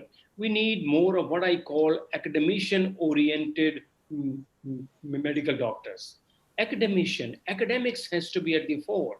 This is what we see in other countries. When you visit European the advanced European nations or in the US over there, you see that the doctors don't spend all their time in only treating. They also spend a lot of their quality time in research. They keep themselves academically up all the time. And that might be the reason that why you do see year after year highest awards and sciences going to those countries there. The other thing that we find in the medical education system in India is very highly unregulated so far. A lot of heterogeneity in quality, and whereby you have AIMS, New Delhi on one hand, and others on the other. You know, there's just so much of gap over there. Everybody, therefore, wants to come to AIMS, and our own faculty colleagues are really baffled with the numbers we have, and many times we sort of complain about that we don't get that much of time to do our research because that's our one of the three mandates there. The other is the private sector, of course, has opened up, and I will show you a slide that in India now in 2020, half and half of the medical schools in India are now through the private sector, which is a very, very good thing. And I think because you know that the 90% and above medical universities in the US are private. All of those Harvard and all of those well-known ones are actually private actually, and they're doing so very well, and they rank top class. And we want to know why, and why can't we have this similar kind of a system in India? The other improvement area that we need is the outdated syllabus. We are still following a system of the 60s and 70s, actually blindly following the UK system over there. Our system needs a total relook. And I think NEP addresses that to a very large extent. We have been very impressed with the new education policy. And look at, I mean, the way Dr. Sobu Thomas talked to us, fantastic. The changes are going to be remarkable. And I think those are the kind of changes we also expect in our own field as well. What we need is competency-based UG curriculum. This is highly desirable.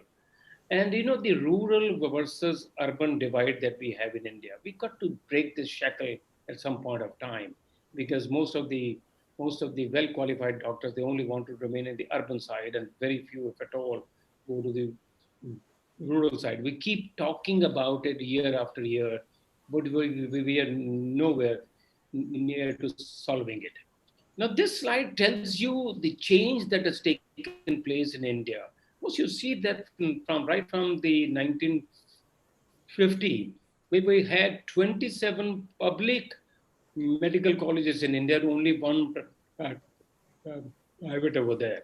And then we started to see this change coming up from 1990, 41 private, 61 at the turn of the century. 2004, we had only 100. But the big quantum change came 2014. Look at the number, the changes that have taken place. So we have total of 530 colleges now in India, and about half and half from 176 private, from private 209, they jumped up over there. Similarly, government institutions have jumped up. We are now having an annual intake of more than 71,000 MBBS seats. So this is still far below than our number over there. So what we are seeing is the recognition of the need for change. And this recognition came from 2014 onwards, that the medical education system in India is now undergoing metamorphosis there. Look at the number of people per medical doctor in select Indian states. What we have is the doctor-patient ratio in India is dismally low. I think I mentioned over here 1 in 1400. Actually, it is 1 in 1800, but it is improving. You know, the WHO says that the minimal number should be 1 in 1,000. So we are still far away from that. The US, it is about 277. It's gone up to 295. So we are still below. But they look at the heterogeneity in states, from Jharkhand and Haryana to Delhi, Karnataka and Kerala there. Tamil Nadu, of course, is the best. That we have 243 doctors per 1,000 there. And Delhi is not far behind, and so is not far behind Kerala there. But the other states, look at Bihar and Uttar Pradesh, which are the most populated states of India, and we don't have that kind of a system there.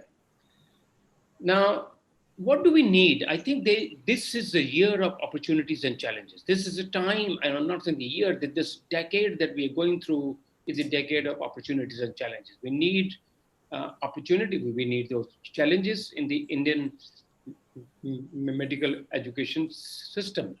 The steps that we need to reform there, and they're all coming by and by. Setting up of more aims like institutions covering all the states, and I think that has happened at a very rapid pace since 2014. The number of aims like institutions, I would have preferred to call not as aims. I would have liked to call them by the state name rather than aims. The All India Institute of Medical Sciences, and Dr. Mohan Thomas can tell you, is not very easy to create another aims institutions in the states. It will take them 50 years or so, or even more. So maybe it would have been better to call them by the state name, Jharkhand Institute of Medical Sciences, because then the state itself will be actually involved in it.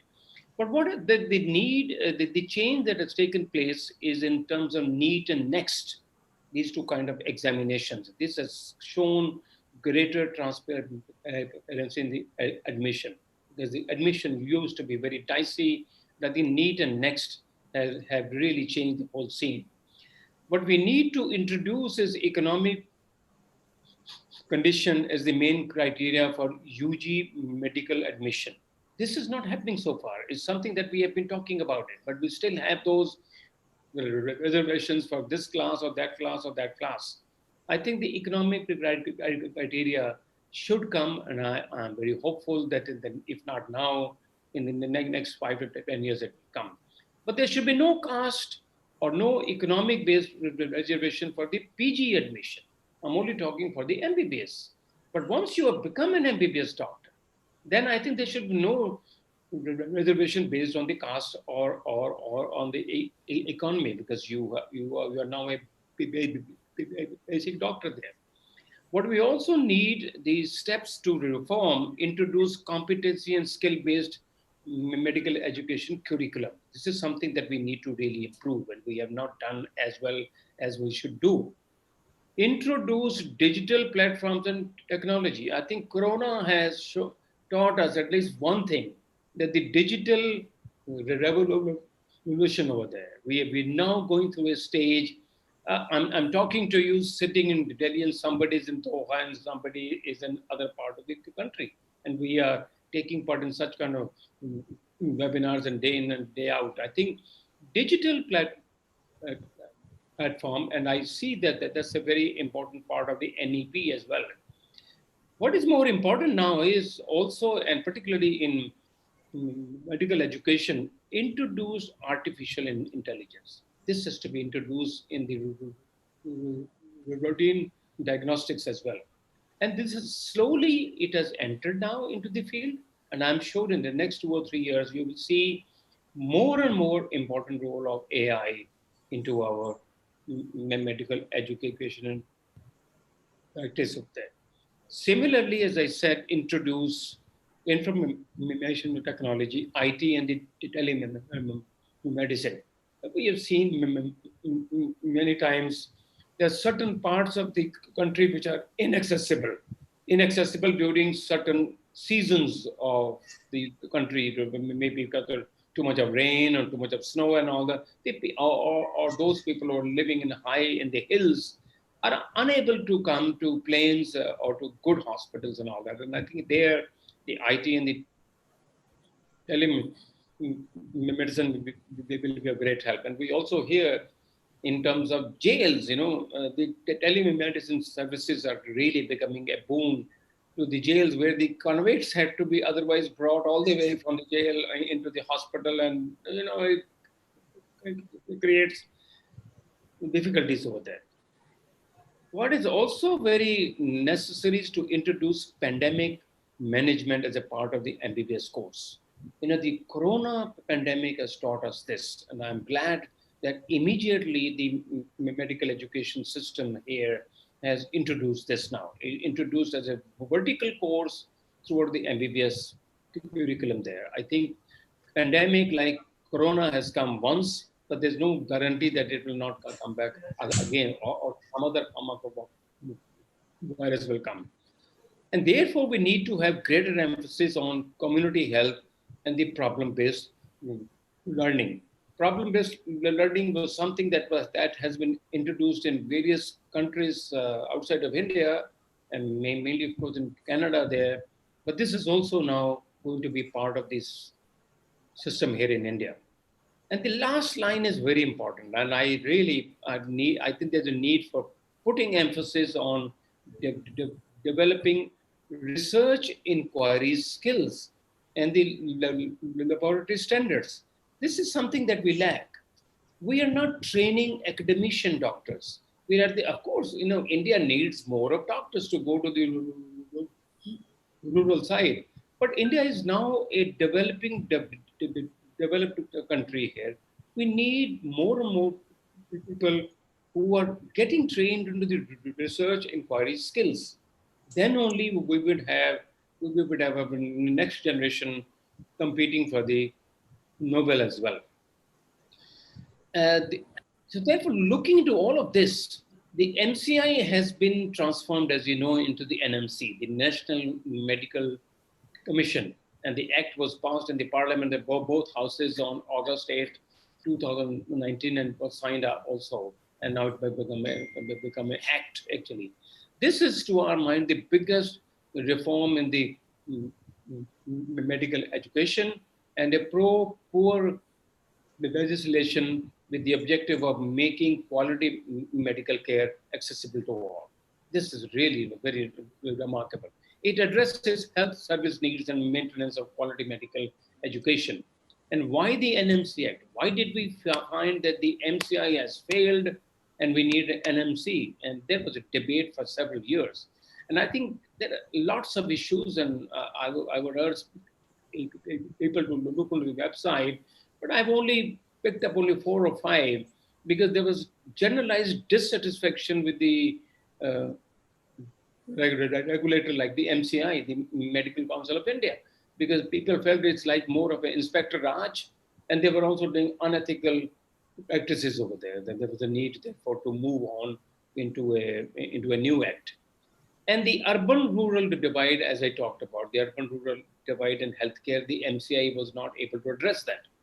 Now, the NMC Act provides possibilities for limited licenses to practice medicine, bridge courses, and augment the community healthcare workers there. And you have heard about the bridge course, and even people with the Indian system of medicine can be trained in 2 years a time or so, because they would be more keen to go to the rural side.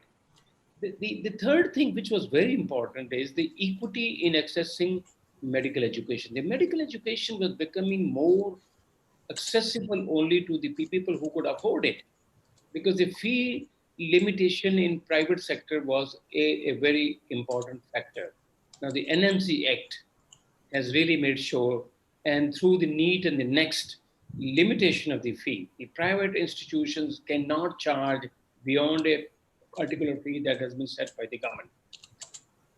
Other is the need to have uniformity in quality. The National Eligibility Entrance Test, as I said, and NEET in UG, and National Exit Test, as we call NEXT, for the postgraduate, have really done very well. And I think everybody seems to be very happy with it.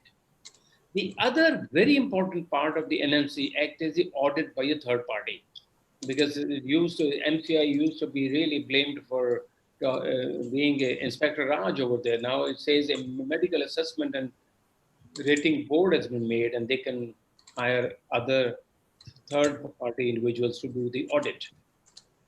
We look at the public healthcare spending as a percent of the GDP in select countries, and we have all talked about it. You talked about the education there. And we look at the amount of money that is spent in the public health While the US tops over there with the 14, Canada is 7.7, China 2.9. We in India in 2016 used to be 0.9, but it is improving now. I'm so glad it's improving. In 2017, we went up to 1.17, and now 2018, 1.28, and I think now we're approaching 1.4. The idea is that through NMC, in the next 2 or 3 years, or by 2024, it should jump up to 2.5% of the GDP there. Even that won't be much, but at least it will be significant improvement on what we have so far. And look at the health and the military spending as a percentage of GDP.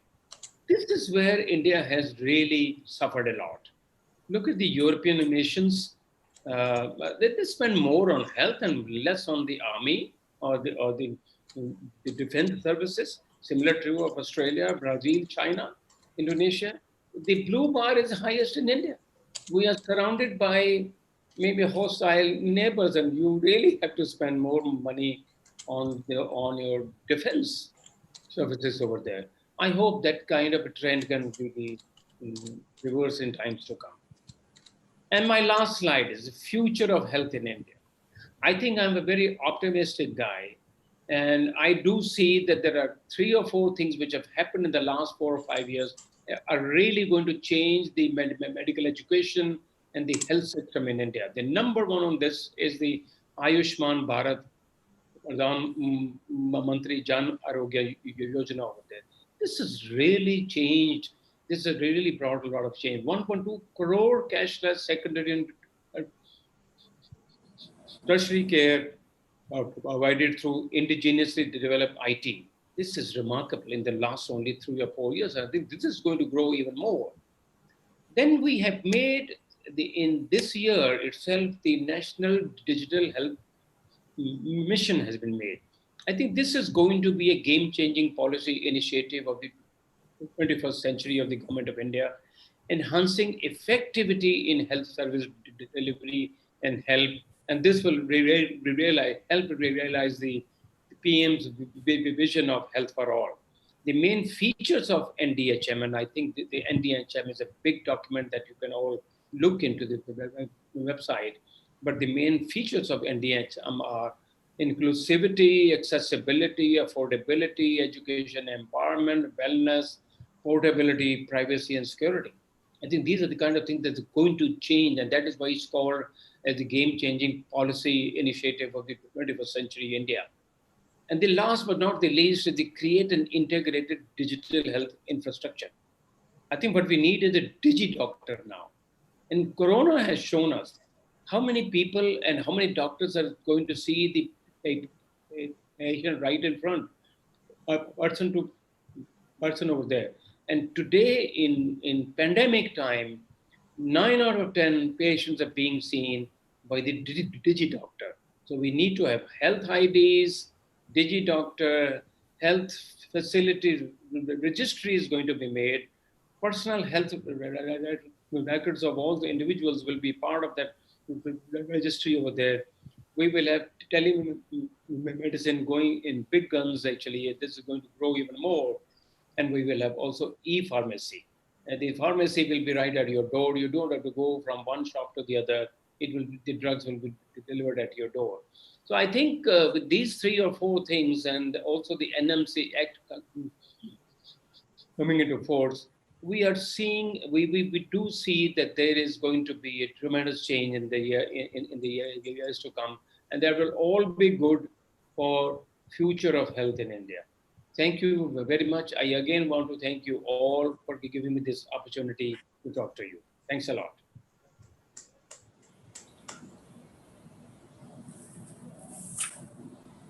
Thank you, sir, for a very informative talk, where you have highlighted all the drawbacks of the existing medical education system, and also the need for a complete change, and also the role of technologists for technical knowledge to be enriched with the medical education, which is very, very important now.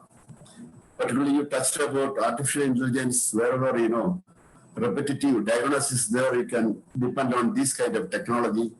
And I'm sure that, the future education, medical education, at least 25% of the syllabus will be covered with engineering technologies as a part of this.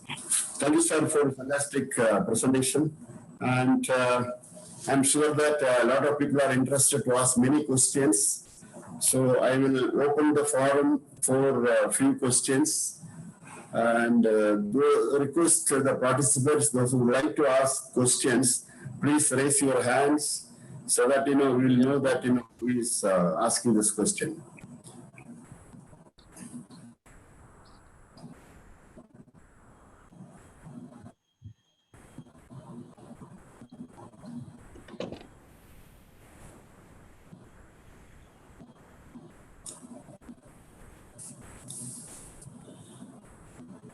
I have one question. I think I will start with one question.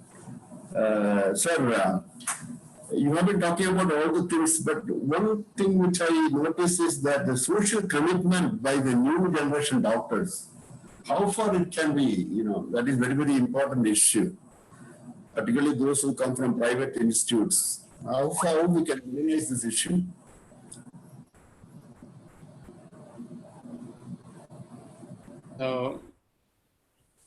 Is this question for me, or is this question for maybe Dr.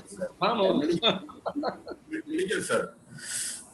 Thank you so much. Yeah, sure. I think the private institutions, there is a need for this kind of a training, social exposure. It's very important that our children who join MBBS course, they're very young at that time. They're only 17 years of age. And I hope with the NAP that we have now, the whole course, probably, because the children who come at this stage are very, very young. And there's a need to expose them to social, but it's a 5.5-year course. The medical education, the quantum of knowledge is changing every year. How much of knowledge that they have to really learn. I mean, when I used to study in the 1960s and 70s, but the student of today has to learn, there's a quantum difference over there. Yet I think there is a need to sensitize them to the social needs.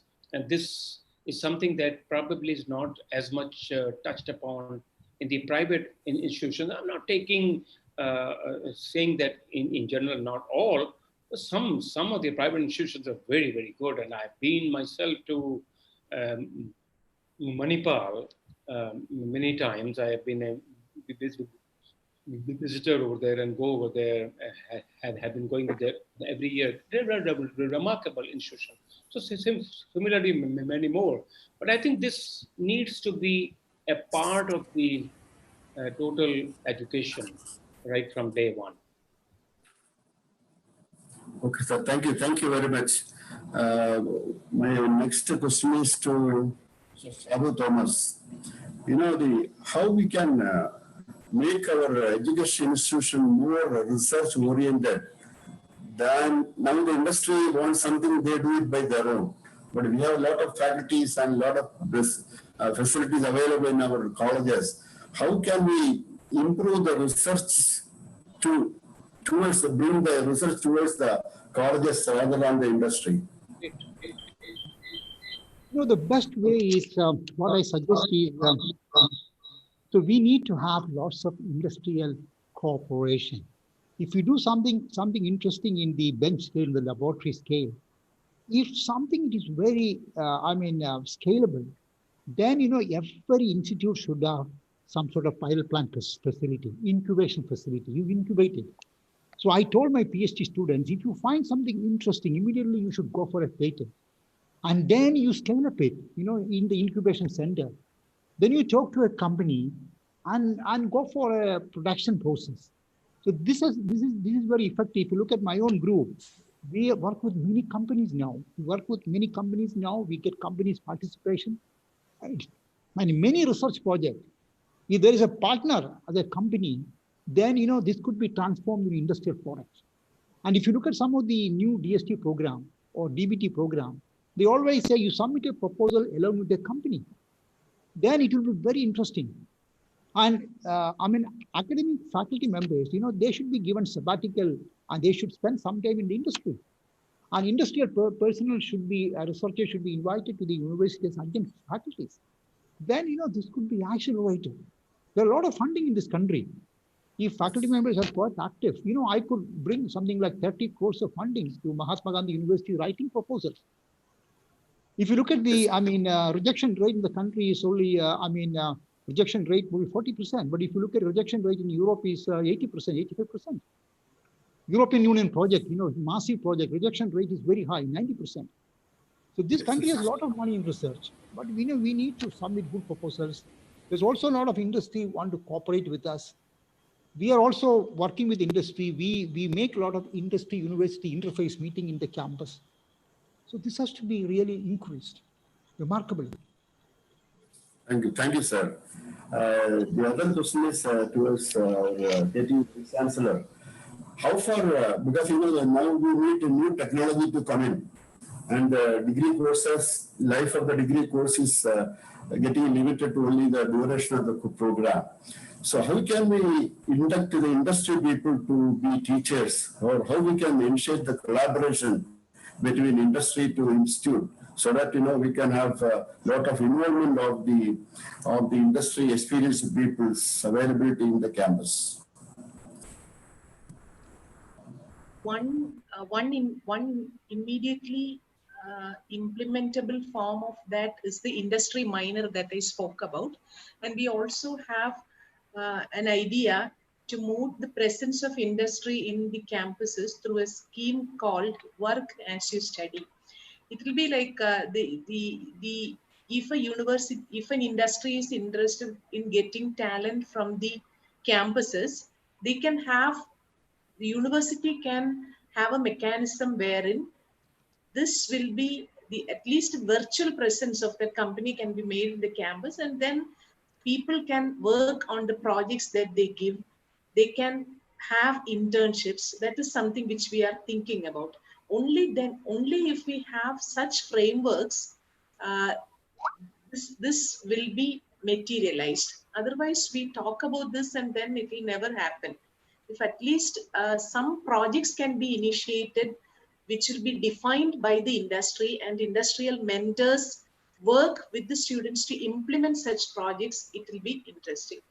And now the model of hiring is also changed by companies. It is through it is through internships leading to placements, etc. And also there is you would have heard about the concept of gig economy, wherein the small kind of competencies are built in students, and they will be able to work on projects if they have that competency. Those can be given as small courses from the industry, which university can provide as value-added courses. Because online learning becomes very easily, it will be very easy to implement such schemes if there are takers, students, and also the industry is willing to do that. Okay. Thank you. The another question which is raised by the participant is, we are not talking about foreign universities coming to India, and as per the new policy says 100 universities are trying to come to India. There are different models, 2+2 model, 3+1 model, like that. So can any one of these presenters can say that, what are the difficulties we are likely to face when we try to invite foreign universities in India? When you really invite foreign universities in India, we have to be very cautious. And Indian universities also should be allowed to open campuses abroad. If it is in a mutual way, it is interesting. For example, my university is really interested to start campuses in different countries. And if you are able to operate such an extent, it will be interesting. There are a lot of Indian universities we can operate. If you're able to operate in other countries and other places, then in a mutual way, it will be interesting. And then we have to be very, very careful. We also have to, the government universities also have to strengthen the infrastructure, strengthen their faculty strength. They also have to really start new courses. Then definitely we can compete with them. There is no issue in that. Actually, as per the MEP, as it was mentioned here, the people can study here and we can have credit transfer to outside, and also credit transfer from outside to India is possible. How easily we can do this one? Because we have different levels of education in India and foreign countries. And in this, what is the role of accreditation, which can give a good mobility from Indian to outside and outside to India? If you look at our own campus, you see how many of our students after their master degree they go abroad. There is no problem at all. For most of our master students, after MSc degree, they go to US, they go to Europe. But if you have 4 years of bachelor's, if you run 4 years of bachelor's, they can directly go for a PhD program abroad. They can directly go for a PhD program in Europe, in United States and Europe. They can do maybe a short MS and do a PhD. That will give a lot of flexibility. And my university is going to start, the dual degree program. We signed MOUs with the university in Germany. We are going to start the first academic program, joint degree program, where one semester will be in India, the other semester will be in Germany. So this is possible. The only thing is when you start a new program, both universities have to sit together and make the curriculum. And we are going to start, if you look at my PhD students, all of them go abroad, at least 6 months. And I also receive lots of students from abroad to my laboratory. They're all in a PhD program, research. But if you want to do in master program, you have to mutually sit together, frame a curriculum, and one semester here and one semester in abroad. And now my university is starting joint degree program among 3 or 4 universities in the state of Kerala. For example, nanoscience, we are going to start a MS program, partly in MGU, partly in Kusat, Cochin University. So this is possible. This will provide lots of mobility program, and we can make use of expertise and laboratory facilities of different institutions. And students get really good exposure. Yes. I think we are coming to the end of the program. We had a very, very fantastic presentation. 3 eminent personalities, 4 people, 4 eminent personalities in the field. And we have touched almost all areas of anxiety, and hopefully that the new education policy will successfully. And the coming years, India is going to be the key center as it is expected by the international community. I convey my thanks to all the presenters for their excellent presentation and their full participations. And with these few words, I conclude the session, and I request our coordinator, Anthony Prince, to take over. Thank you, Shashi Kumar. And first of all, let me thank all the presenters for their presentation. And let me invite Dr. Mohan Thomas to propose a vote of thanks. All right. Thank you, Mr. Prince. Today's keynote speaker, Mr. Srinivasan, eminent panelist of the day, Professor Dr. Sabu Thomas, Professor Dr. Rajashree, Professor Dr. Narendra Kumar Mehra, our moderator of the day, Dr. Shashi Kumaran, Mr. Anthony Prince, Mr. Program Coordinator, welcome address by Mr. Alex, and participants. This has been a great talk, I would say, a great knowledge given to all of us. We have such an eminent experts today talk to us on a subject that is very, very desirable to be discussed. Mr. T.P. Srinivasan, as you know, is a seasoned not only diplomat, but he's an expert on the higher education and an advisor to the Kerala government before. His suggestions are noteworthy, and especially the need for each state is different, especially for the Kerala state. And we need to have a model that is suitable for every state. Professor Dr. Sabu Thomas is, I would say, he's a tomorrow's Vice Chancellor, not today's. There's such a great vision. I've heard many of his talks. One of the few who can match fewer people in India. I am sure he will take the MD University to great heights in the next 10 years. His ideas, the private public participation, expansion programs, the research programs, the involvement with the industry, all those things are really novel. I'm sure you will take it to great heights. Thank you for your excellent talk, sir. Thank you so much. Thank you. Professor Rajashree of the Technology University. Madam, I think the state needed such a university to take it forward, to give direction to our children, to participate with the industry, have some research mind in them, and restructuring the academic activity of the children. There are so many factors you touched upon. You know, the engineers before did not have much direction. The best example is Mr. Anthony Prince himself. He studied mechanical engineering, and he found his weakness in marine engineering, pursued that one, and became one of the most successful marine design engineers in the world. So this is what the technical university identify.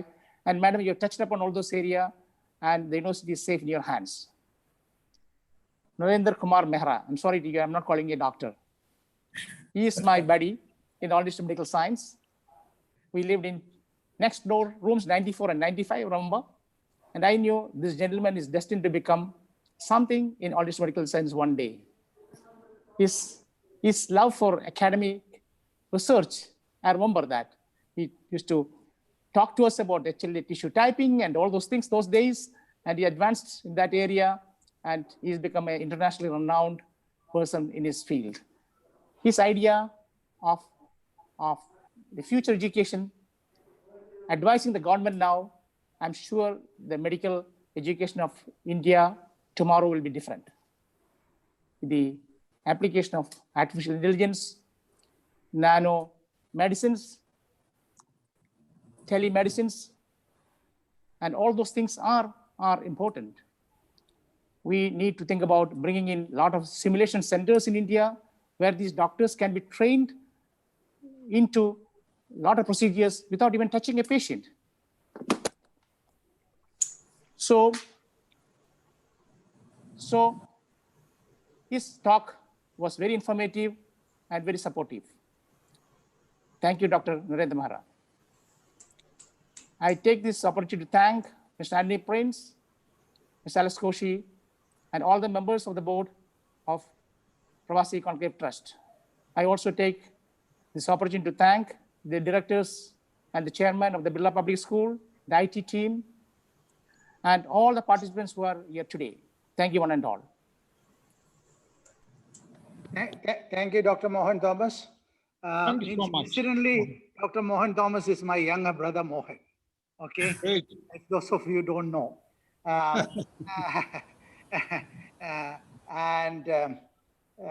My father always felt that one should not live in the shadow of the others. So we all got different names. Probably he already knew that individually we will be doing something of our own. I would like to thank again all the participants, all the panelists, the keynote speaker, Dr. Mohan Thomas from BPS, Alex Koshi from PCT. And I also must apologize to the participants who are very keen for the interactive session. We have been able to control the time quite a bit, but still we have overshot and it is getting late in India. So please send your questions in writing by email. We shall pass it on to the panelists and request them if they can answer it so that we totally take advantage of the interactive session. It is you who the participants make the webinar successful. I feel that every citizen has a responsibility, a social responsibility to participate in policies, in its implementation. And similarly, we people from the industry have a great responsibility in interacting with academia. And I thank everyone. And the next session will be actually on investment opportunities in education in India, and especially in Kerala, in light of the new education policy, the new opportunities that come. We are formulating the panel for it, and we will announce the date very soon. And we look forward to your active participation. Thank you very much, and good night. Thank you. Thank you. Thank you so much. Thank you. Good night, everyone. Thank you. Thank you, Rajshri. See you. Yeah. How are you, sir? Oh, good. Doing Thank well. you. Yeah. Thank you. Thank you, Prince. Yeah. Thank you. Very good. Yeah. It's Okay, okay. Bye, bye, bye. Thank you, Shashidhar. Bye-bye. So we can leave. So with Mr. Anthony's permission, can I just wind up the session? Yeah, please. Thank you very much. Thank you very much. Very much.